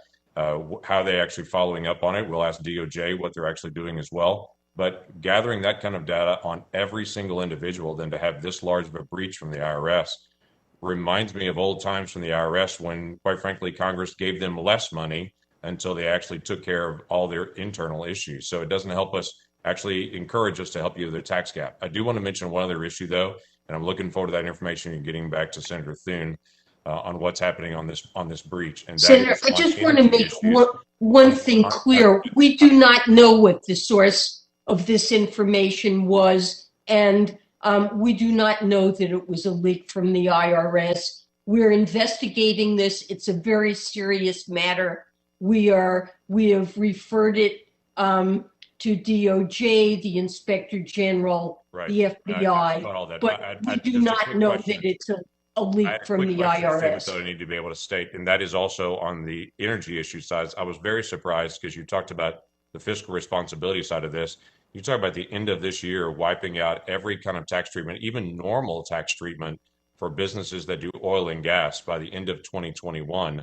I don't know if the IRS has done any kind of study on what that would do for jobs, what that would do for the price of gasoline across the United States, and how that would increase the inflation rate across the country, if that would make us more energy independent or more energy dependent, what that would do to the smallest mom and pop companies that do oil and gas because they have percent depletion.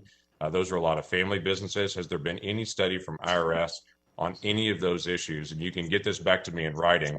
But the proposals that you made, even for normal tax treatment for oil and gas companies, look like it'll have a dramatic effect on the price of gasoline for individuals all over the country, and will be a huge hit on jobs and energy independence. My colleague's time has expired, and Secretary Yellen, he indicated it would be acceptable to answer in writing. We will get that, Senator Langford. Next is Senator Casey. Mr. Chairman, thanks very much for this opportunity. Secretary Yellen, we're honored to have you with us today, and thank you for two things. One, for your ongoing public service at a challenging time for the nation, and secondly, the way you have done throughout your career, making the connection between economic policy and the betterment of our families, and making that connection over and over again. I especially appreciated the work you've done to lift up the provisions in the rescue plan, and your conversations with Senator Bennett, Senator Brown, and others who have done so much for our children. I wanted to ask you first and foremost about women's rights. You've discussed your objectives with respect to promoting full legal rights and greater economic and education opportunities for both women and girls, not just here at home, but around the world. And I share those goals, and I know a lot of members of our committee do. The Senate recently advanced legislation that Senator Cortez Masto and I worked on to ensure our trade and development programs, and particularly GSP, include measures on non-discrimination, measures on women's economic empowerment, equal protection, and human rights as criteria. So can you discuss how you intend to engage with the IMF, the World Bank, and the interagency here at home to support the objectives of an inclusive recovery in the U.S. and around the world? Well, thank you, Senator, for that question. I think this is simply has to be a very important priority.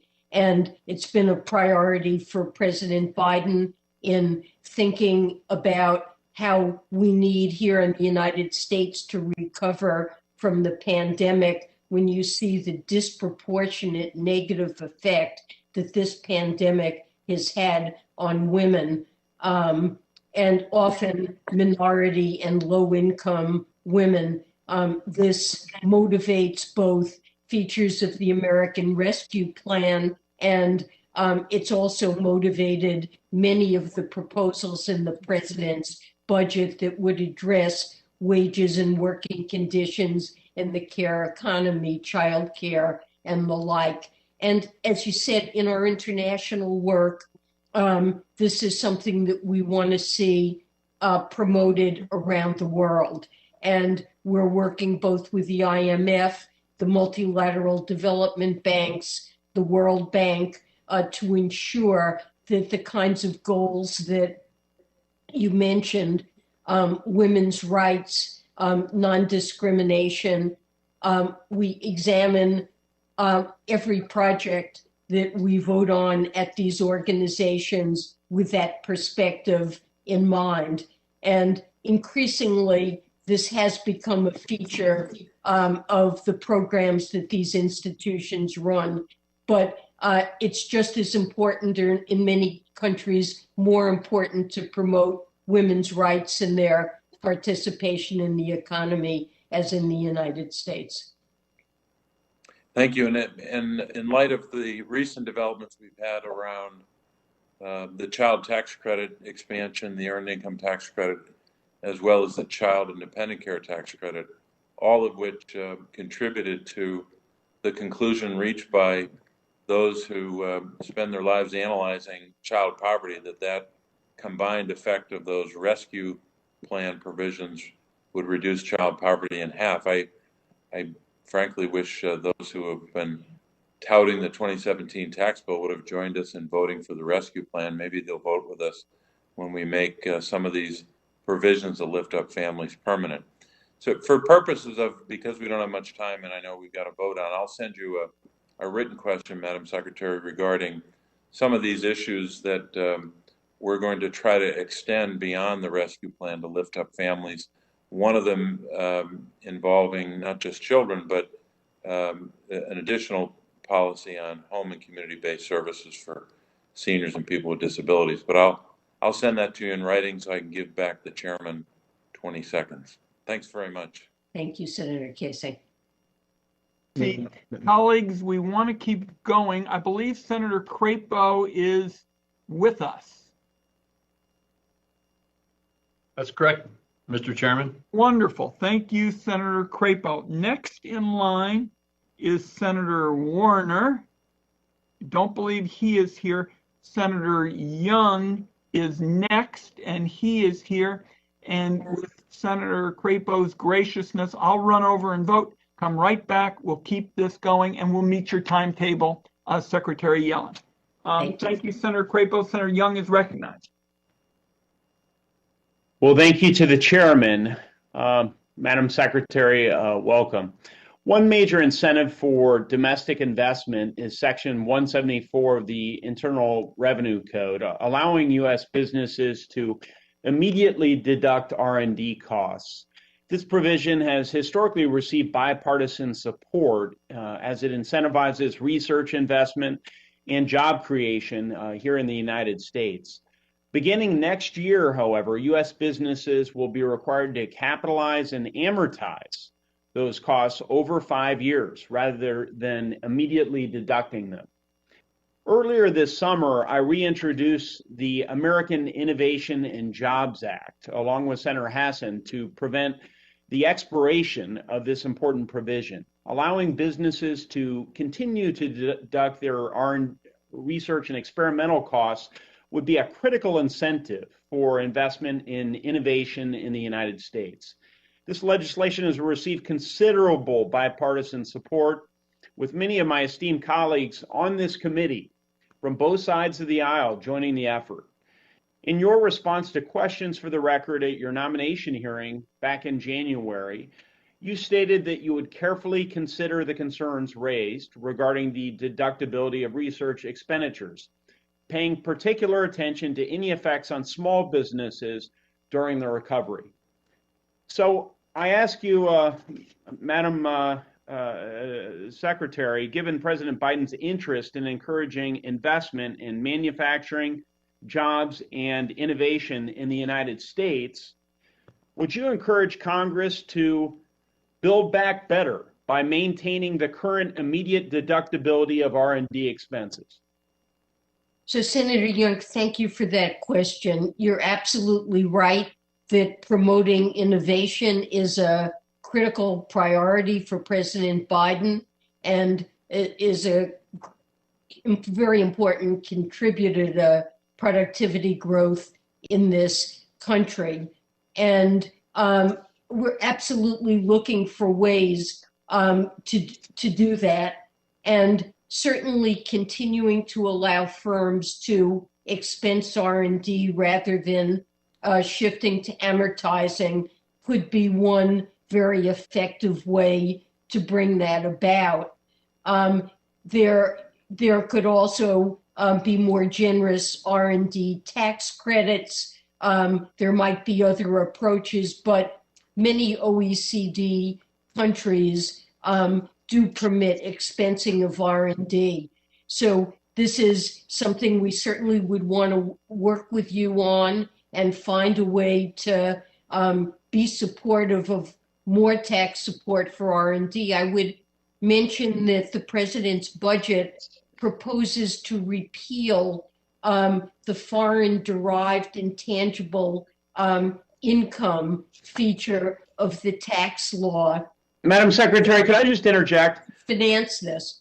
Why is our proposal not in the president's Green Book? I think the president has proposed to repeal the FDII exemption and to use the money for support of R&D, but wants to work with Congress to decide on what is the best approach to doing that. Certainly open to this strategy. Well, in consultation with other eminent economists and learned individuals, policy experts, and colleagues alike, they believe that we'd get a lot more bang for the buck through the American Innovation and Jobs Act with Senator Hassan than we would through the FDII manipulation that you mentioned, and the two are not entirely equivalent. So I'm going to move on in light of the time limitations here and other colleagues needing to speak. I'll just note that the administration's revenue proposals released last month contain over $2 trillion of tax increases on U.S. businesses, including increasing the U.S. corporate tax rate from 21% to 28% for tax years beginning after 2021. That, of course, would include a tax that fell somewhat on workers and consumers. This proposal would create a 32.5% combined U.S. corporate income tax burden when considering state and local taxes. By comparison, and my time is running out, by comparison, China has a 25% rate, and the OECD countries have a 23.5% average rate. When we're thinking about American competitiveness, I think it's very important that we focus on this issue. And I will allow the chairman, the ranking member, to proceed. All right, thank you, Senator Young. Next on my list is Senator Whitehouse. Are you there, Senator Whitehouse? I'll move on to Senator Sass. All right, rather than just go through the list, are there any senators? I don't see any senators. Are there any senators who are here with us? Senator Crapo? Yes, Senator Young. Perhaps wait, Senator Cortez Masto just came on. Okay. All right, Senator Cortez Masto, you may go. Thank you. Secretary Yellen, it's great to see you. Thank you for all of your good work. Thank Thank you you so for the much. conversation this morning as I was listening to it. So let me ask a couple of questions that you have not addressed. This one is around the Financial Crimes Enforcement Network. So there is work that has been done by bipartisan senators. I joined and led a bill with Senators Cassidy, Moran, Sinema, and Warren. It's the Financial Crimes Enforcement Network Improvement Act, and it was included in the Anti-Money Laundering Act. And what the bill does, it gives Fincen the authority to work with tribal governments and monitor digital currency and investigate financial issues related to domestic terrorism. Secretary, my question to you is, how will the president's budget request ensure that the Financial Crimes Network, Fincen, meet the requirements of the law? If you can address that, that would be great. Well, I probably have to get back to you with details on that. There is a significant request in the budget for Fincen.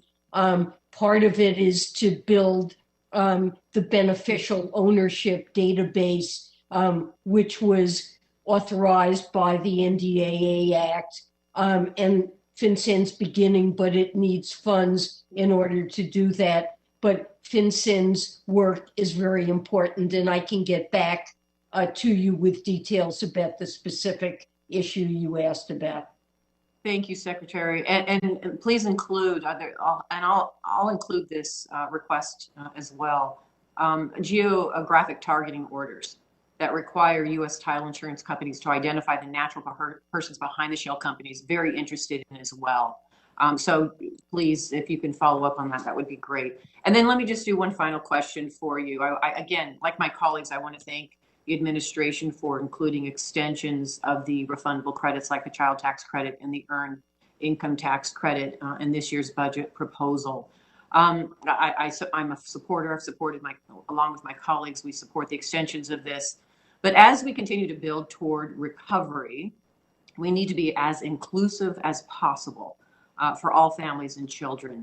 And the 2017 tax cuts eliminated longstanding access to the child tax credit for over 1 million immigrant children, despite the requirement to work and pay taxes in order to qualify. Because of this, working families in my home state lost out on over 36.7 million in benefits per year that they had previously been eligible for. Would you and the Biden administration support restoring eligibility of these children to qualify for the CTC? The Biden administration is certainly concerned about these children. I don't know that they have taken a position on this particular issue, but again, I promise to get back to you and would look forward to working with you on this important matter. I appreciate it. It is an important matter. And thank you again, Secretary Yellen, for joining us this morning. I yield the remainder of my time. Thank you very much, Senator Cortez Masto. I don't see the cameras on for any other senators at this point. Are there any other senators who have made it back from the vote? All right, well, not seeing any, Madam Secretary, I want to ask a couple more questions while we're waiting for Senator Wyden to return or another senator. When we concluded our discussion earlier, you had just mentioned the SHIELD concept in terms of assuring that nations who are not willing to join in a global minimum tax agreement are pressured into joining that agreement. Could you describe a little more clearly how that is intended to work? Yes. It's intended to counter foreign company profit shifting by denying deductions to firms operating in the United States when they make deductions that reflect payments to their own affiliates, a parent or another affiliate, if that affiliate is based in a tax haven that does not have a global minimum tax. So that's a way that foreign companies operating in the United States make use of tax havens. And by denying those deductions, it makes it impossible for these firms to shift income derived from U.S. activities into tax haven countries. In addition, given that a tax haven would be able to see that its failure to adopt a global minimum tax is depriving them, and this would be, I should say, this is a tool, not that it's not only something that we're proposing in the Biden budget, but it's also embodied in the OECD agreement that's being worked out. It's intended, it's called an undertax payment rule. And a mechanism of this sort is one that every country will have available to it to deal with tax havens, countries that do adopt the global minimum tax. And it should incent tax havens to want to adopt a global minimum tax because it's going to deprive them the benefits of that they seek to gain by having yet lower tax rates. So we think that this shield proposal will more effectively counter this incentive than the current system, the BEAT system that's in place. All right, thank you. I still have more questions and concerns about it, but I see that a couple of my colleagues have returned from the vote. And Senator Sass, you are next. Thank you, Senator Crapo. Secretary Yellen, thank you for being here. Sorry we're doing popcorn in and out on you during this vote. That's okay. I'm glad to get a little time with you. Before you were confirmed, I wrote to you about the strategic perils of economic and broader interdependence with the Chinese Communist Party. And now that you've been in office for, I guess, pushing 6 months and had a chance to read intelligence product consistently since then, I'd just be curious as to an update on your current thinking about whether some degree of financial and technological decoupling from the CCP will be required over the next 4 years. So that's a really big question. We certainly recognize the Biden administration that China is our most serious competitor and that it poses challenges to our security and our democratic values. We're looking at the full range of tools that we have to push back and to address practices that harm us, national security, and our broader economic interests. It's conceivable, certainly our process denies through CFIUS China's ability to make investments in the United States that would harm national security. I would worry somewhat about complete technological decoupling, which our conflict with China could result in growing decoupling of technologies between the United States and China. I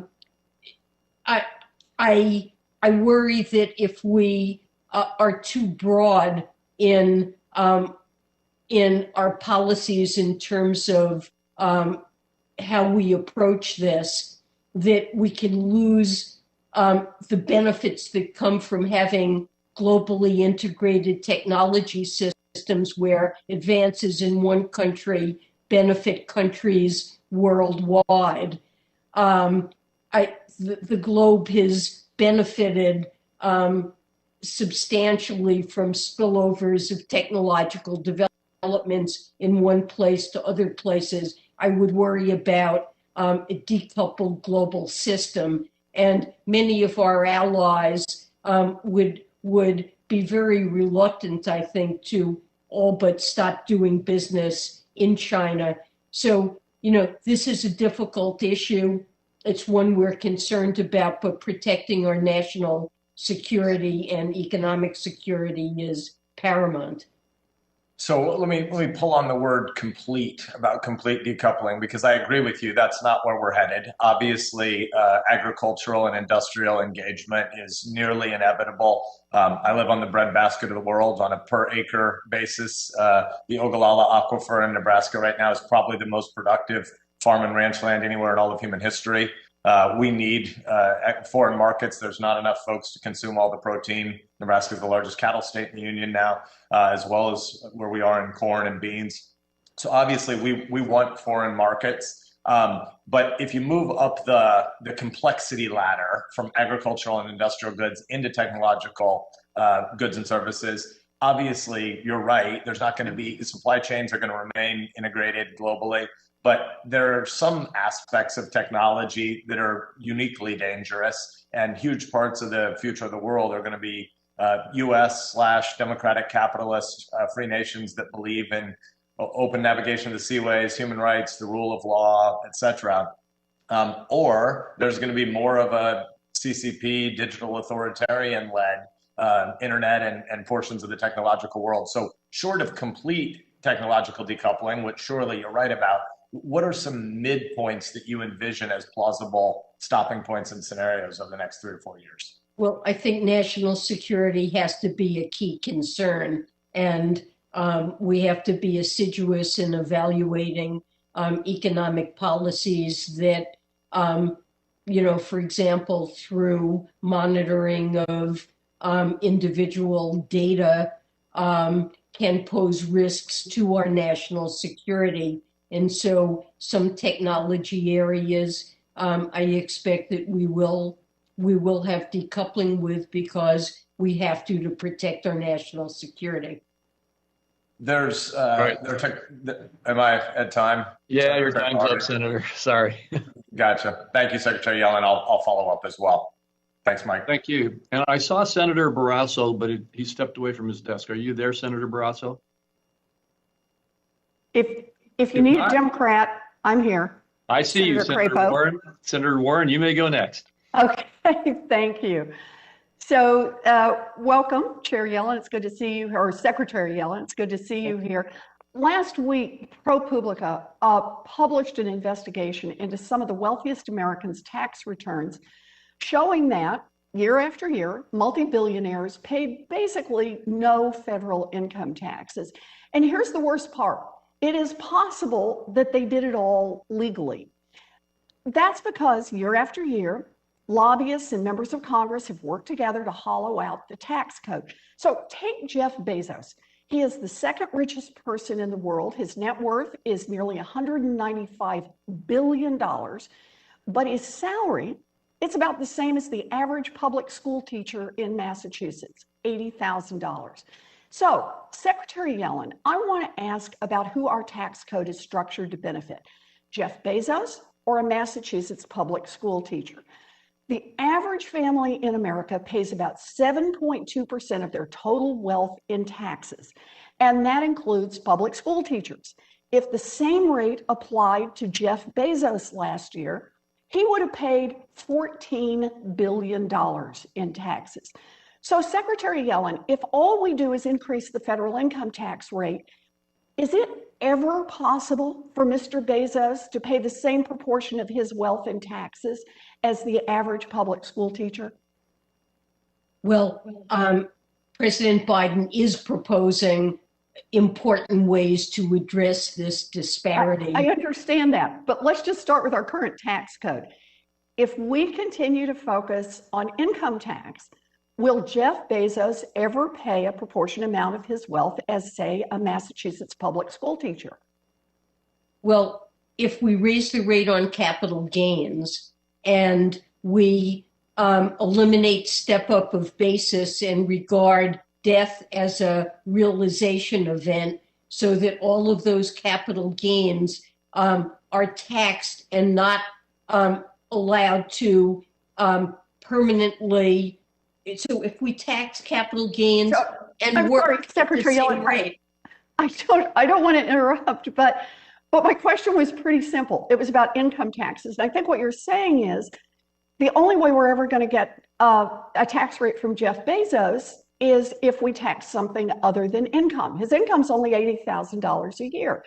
And Jeff Bezos uses all the tricks he can to keep his money in the form of what is today tax-free wealth. So let me ask you a different question. If billionaires like Jeff Bezos have wages about like the average public school teacher, how do they have the money to buy mansions and private islands and super yachts? Well, the answer is they can borrow against their wealth rather than realize the gains on stock growth. So Secretary Yellen, do multi-billionaires pay taxes when they borrow against their wealth to do things like buy super yachts? Well, to the extent that they avoid capital gains by selling assets to support those spending needs, they avoid paying a capital gains tax. And even if they did, the capital gains tax is lower than what your school teacher in Massachusetts may earn. And so that seems like unfair tax avoidance. And of course, anyone can borrow against assets, but billionaires have lots to borrow against. Well, actually, let me ask you about that, because I think you're going to the heart of the matter. Does the public school teacher in Massachusetts have the same options as Jeff Bezos? That is, the option to collect stock instead of a salary, the option to pay no taxes, the option to accumulate wealth tax-free, and to have plenty of cash flow to pay her bills by engaging in borrowing? No, your school teacher doesn't have most of those options, and the Biden proposal would end many of these options for very rich individuals. In a whole variety of different ways. The carried interest loophole would be closed. There would be higher capital gains taxes and no step up of basis at death. Right. And all of that would over. So under our current law, the teacher's going to pay her taxes year after year to help support her community and to help support the nation. And Jeff Bezos gets to laugh at her for paying full freight while he keeps his money and even builds his personal wealth without paying a penny more in taxes. Our tax code basically lets billionaires like Bezos opt out. It says once you accumulate enough wealth, you don't have to pay to help run this country anymore. Jeff Bezos is a billionaire grifter. And so are the rest of these hugely wealthy people who pay next to nothing in taxes. So, Secretary Yellen, we have a choice. Do you think we should give up trying to tax the ultra rich like Jeff Bezos, or should we change our tax laws so billionaires also have to pay to run the country? We've proposed to change the tax laws to make it much fairer on all of these dimensions, and that is central to the tax proposals President Biden has put into this budget.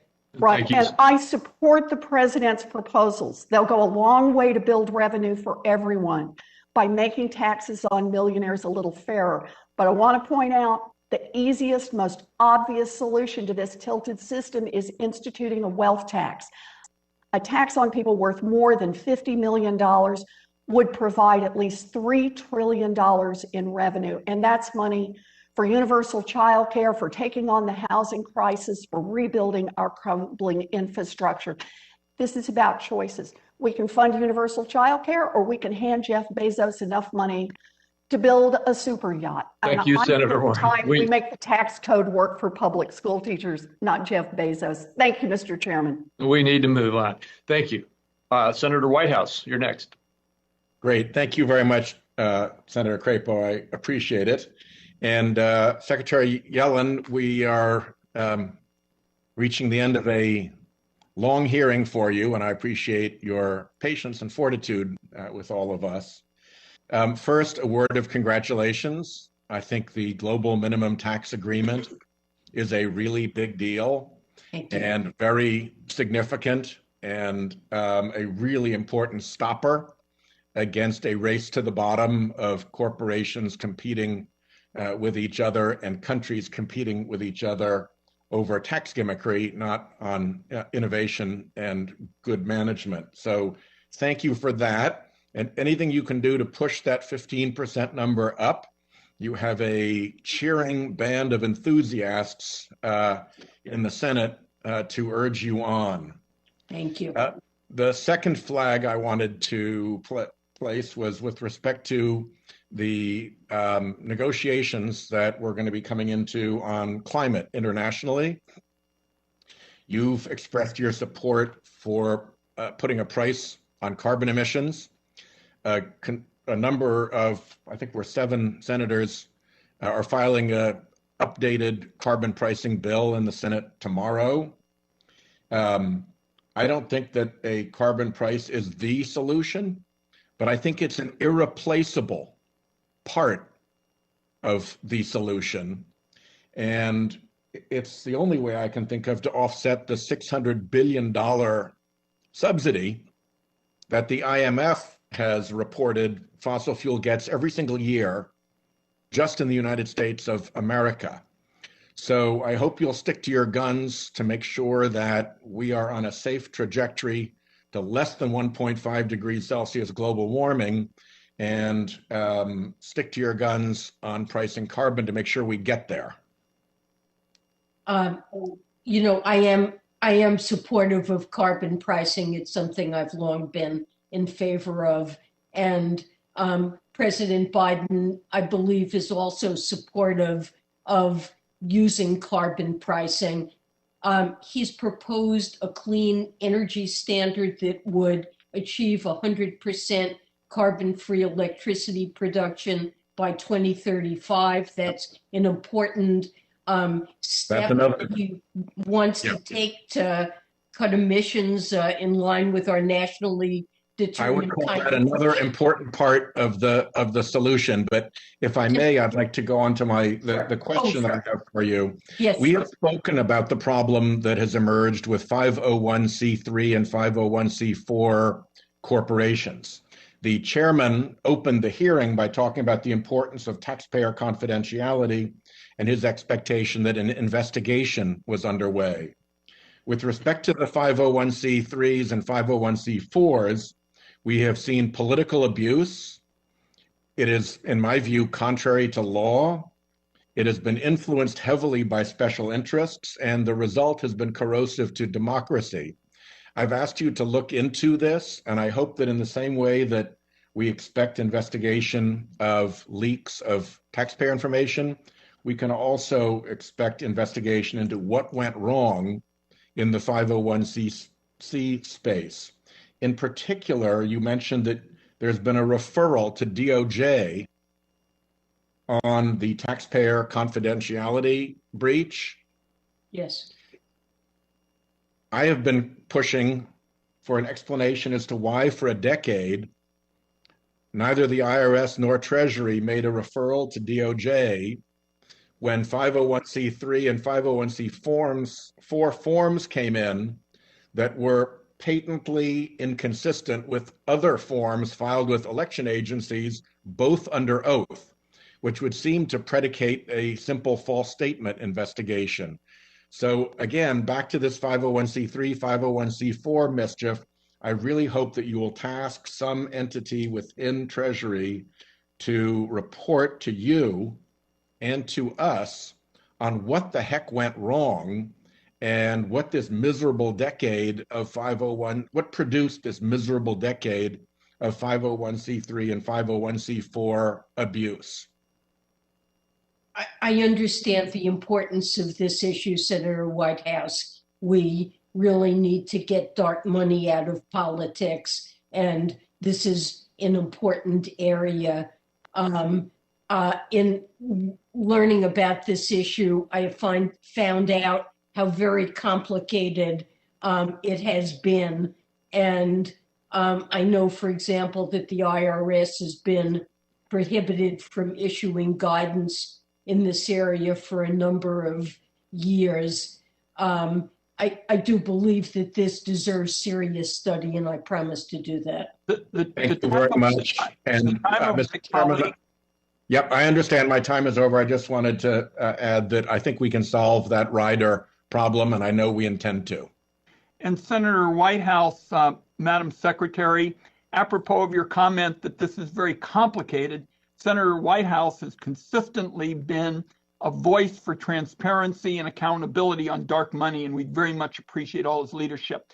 We're getting close to the Secretary's stop time, but Senator Hassan is here.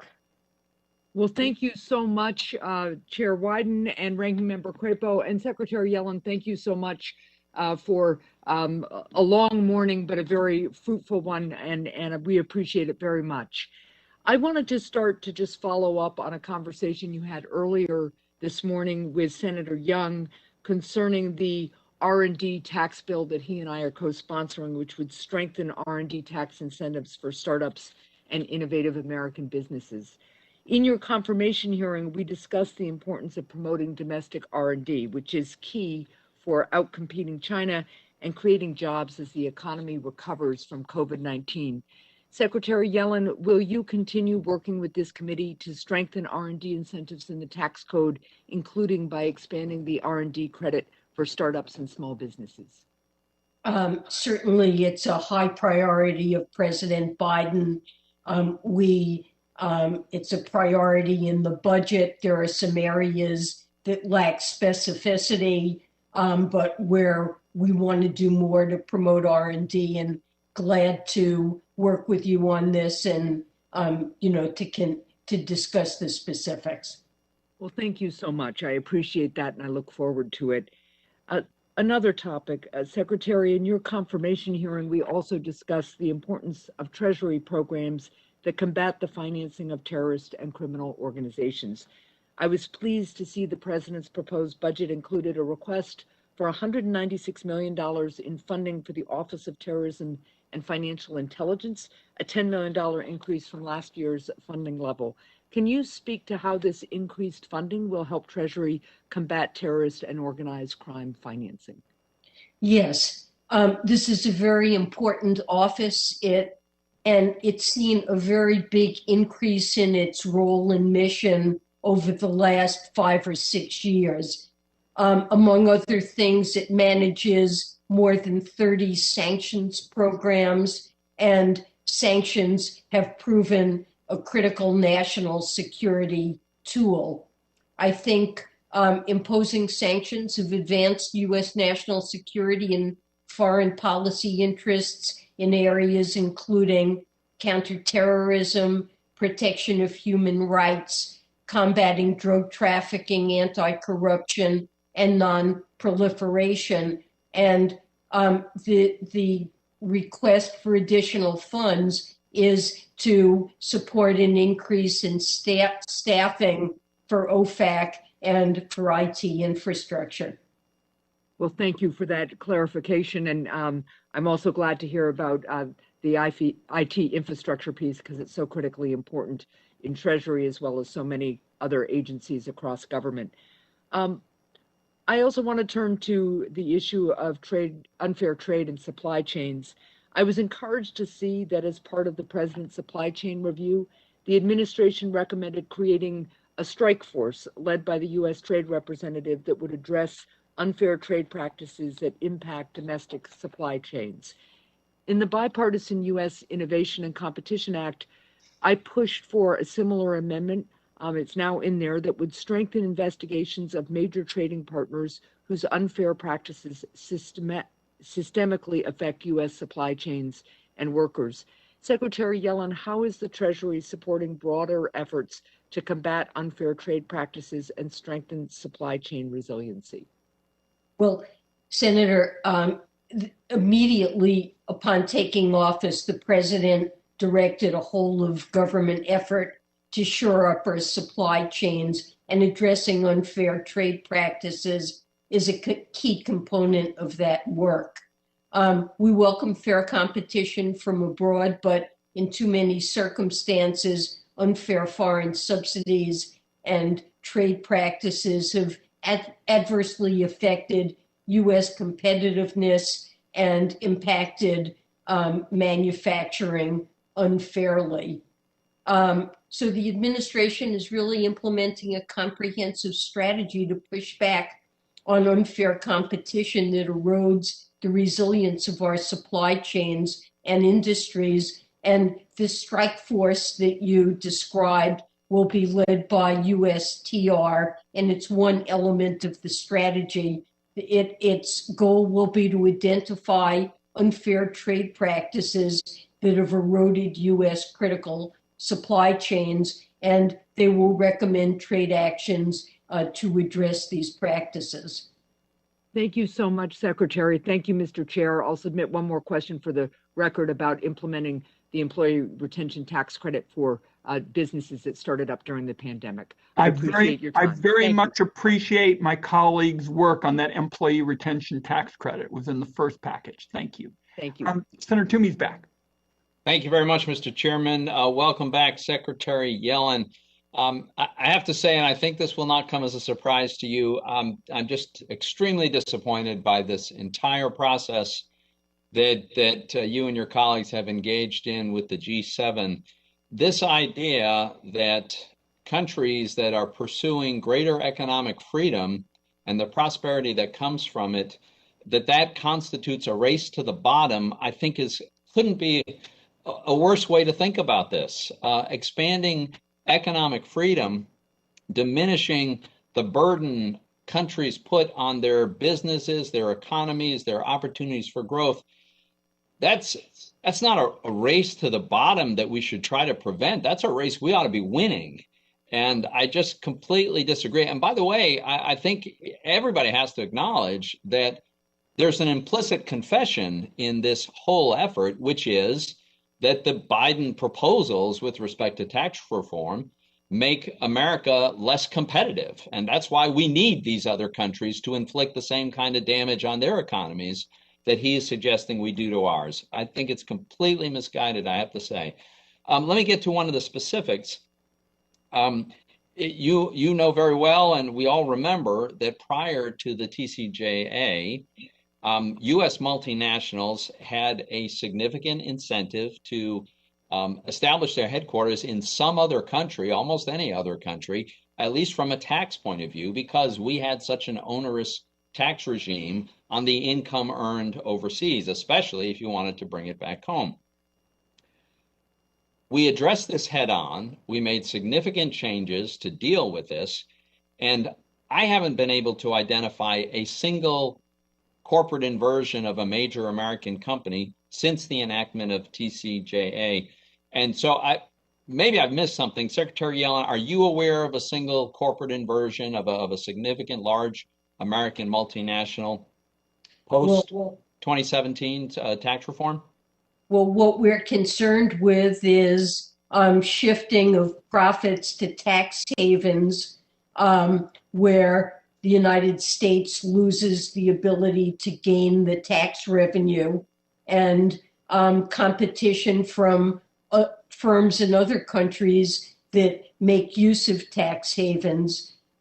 More broadly, we do have to raise tax revenue in order to be able to finance important expenditures that make us more productive. Madam Secretary, I really hate to rudely interrupt, but I've just got so little time. And so I know you want to raise taxes and the president wants to raise taxes, but rather than get into a general debate about that, I do want to, I'd like to exchange some data with you. The data that I've looked at suggests that there has been no shifting of American corporate earnings to lower tax jurisdictions. When I asked, are you aware of an inversion that has happened since 2017, you kind of shifted to a different question, which is a concern about income shifting.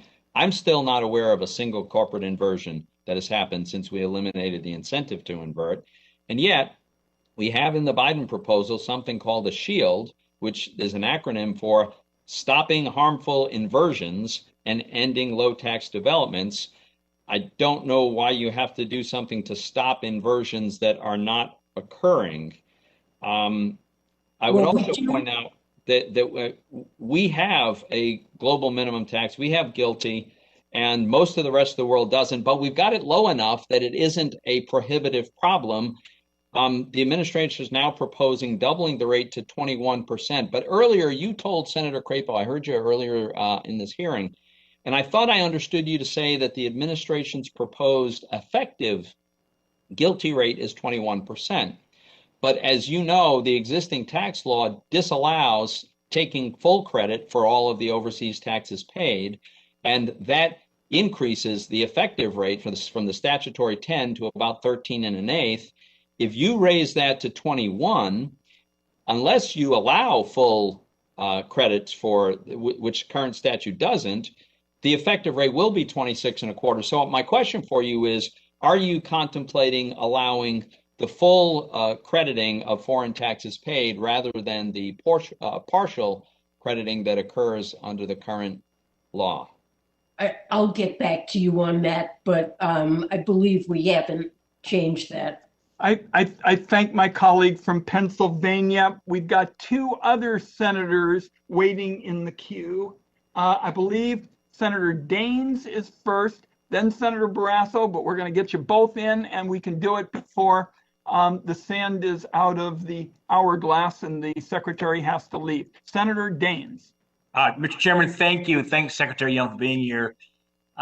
Secretary Yellen, I sent you a letter yesterday. You probably haven't had a chance to read it yet. So I'd like to ask for unanimous consent to submit it for the record, Mr. Chairman.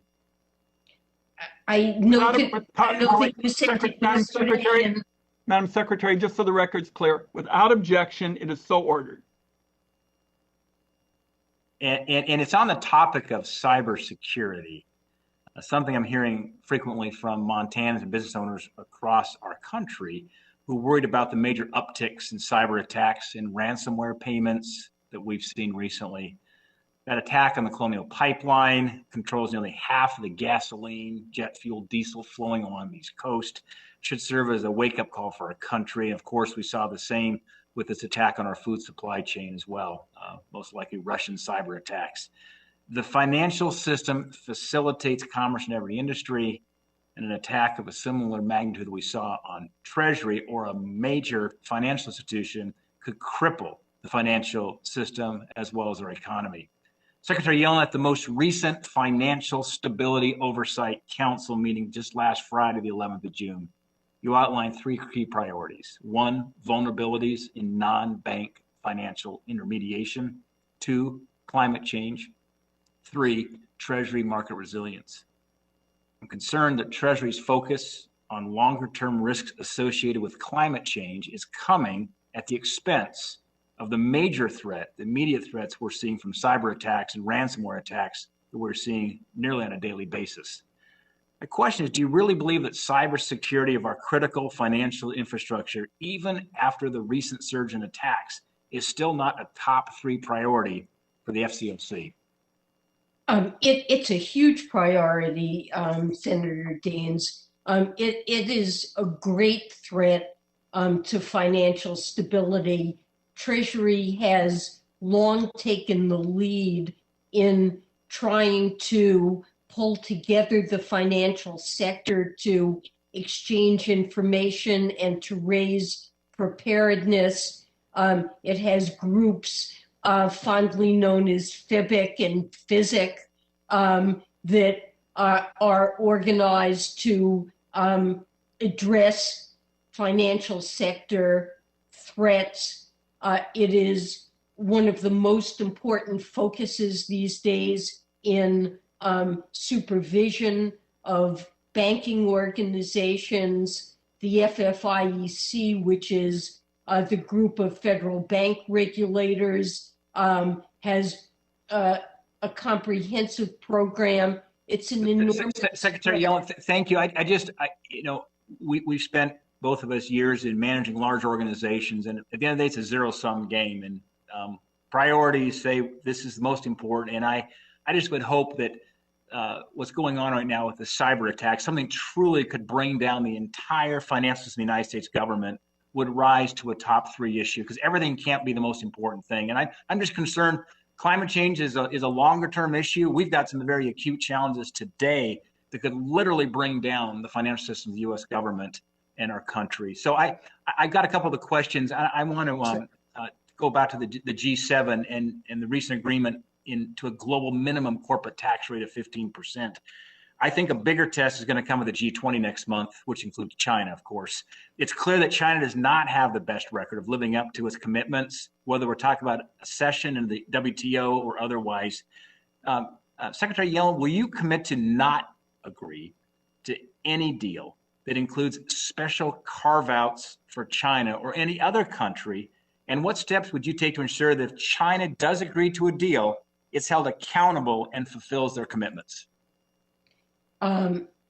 We would not agree to any type of carve-out that would meaningfully weaken a robust global minimum tax regime, not for China and not for other countries. We want this to work and not be filled with loopholes.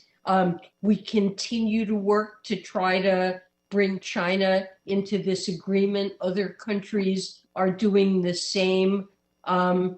We'll see where we are when we get to Venice in a couple of weeks for the G20 meetings. I'm hopeful China will decide it's in their interest to join this agreement, but I do pledge that this is not an agreement that we will weaken. The time of my colleague has expired. We've got Senator Barrasso next.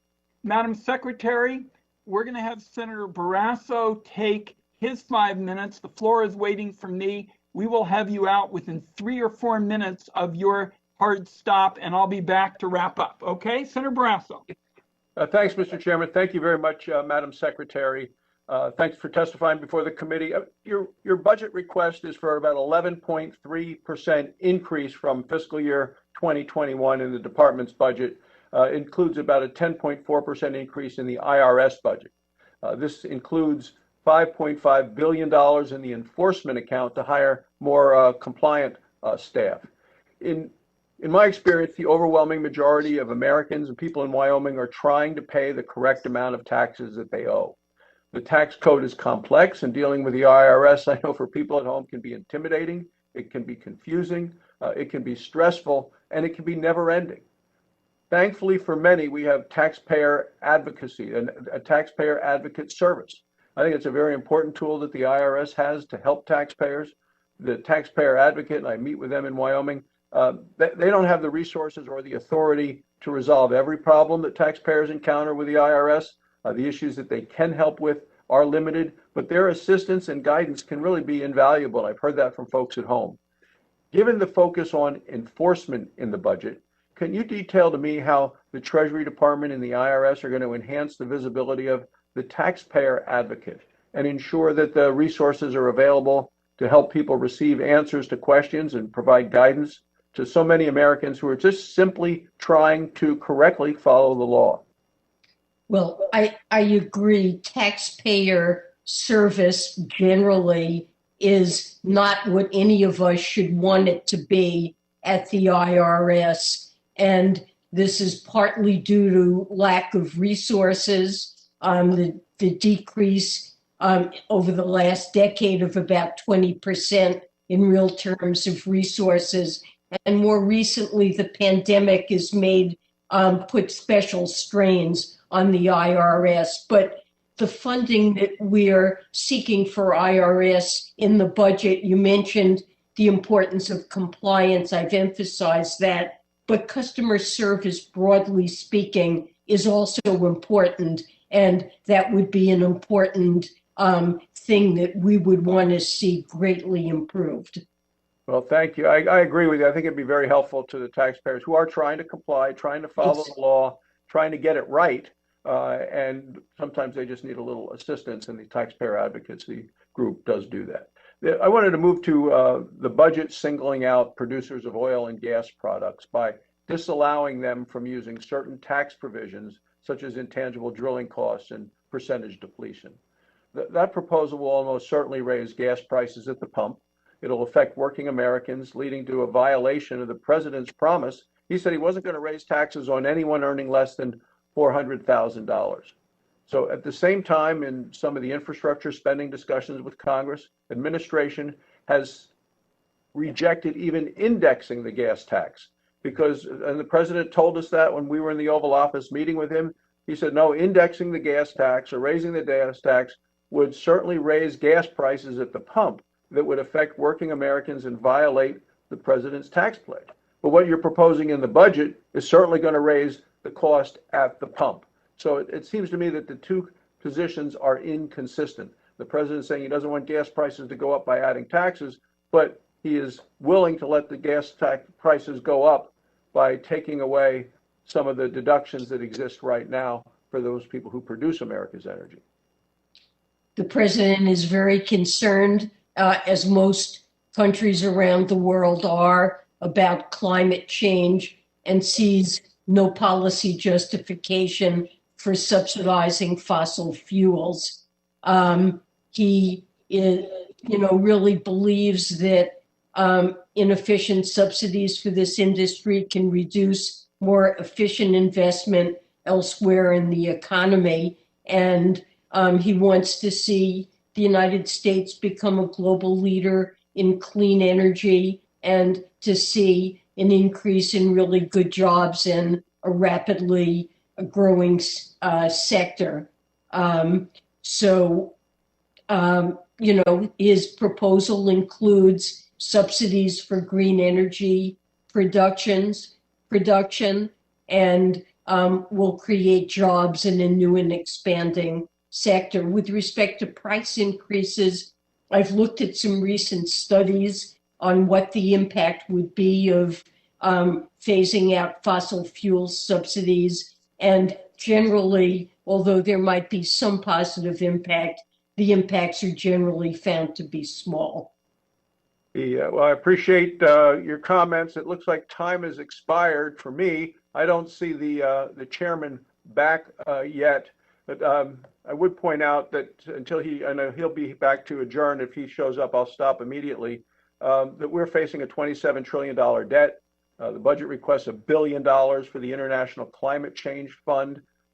That's an increase of almost 786% over funding from last year, happening at a time when American people are facing significant challenges at home, communities across our nation, emerging from the pandemic, dealing with the soaring debt, declining infrastructure, whether it's the Green New Deal or the UN Climate Change Slush Fund. I think the American people can't afford these kind of policies. And why should taxpayers support borrowing more money from countries like China in order to send it overseas to international bureaucrats in the name of climate change? I don't get that at all.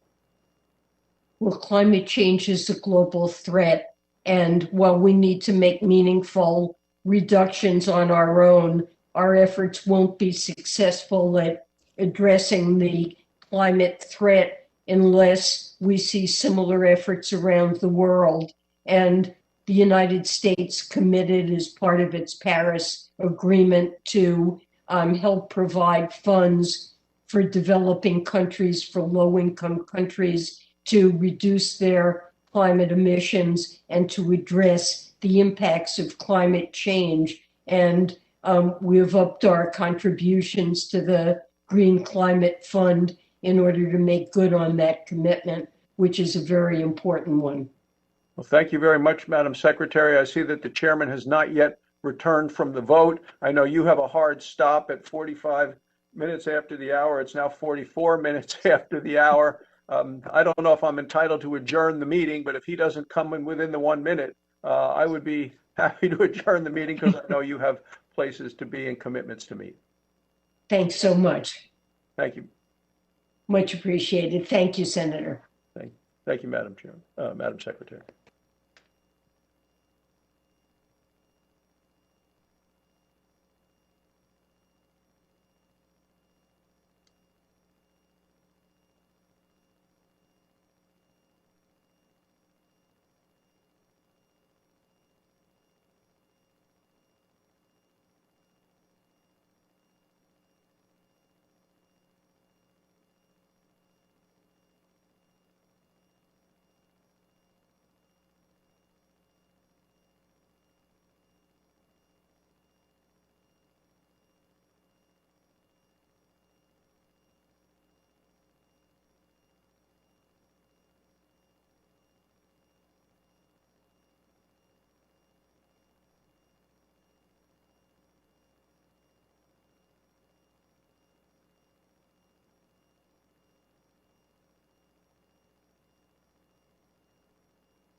Hey, recording studio, we are done.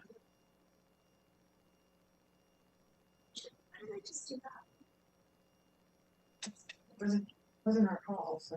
No, I mean, like, I could have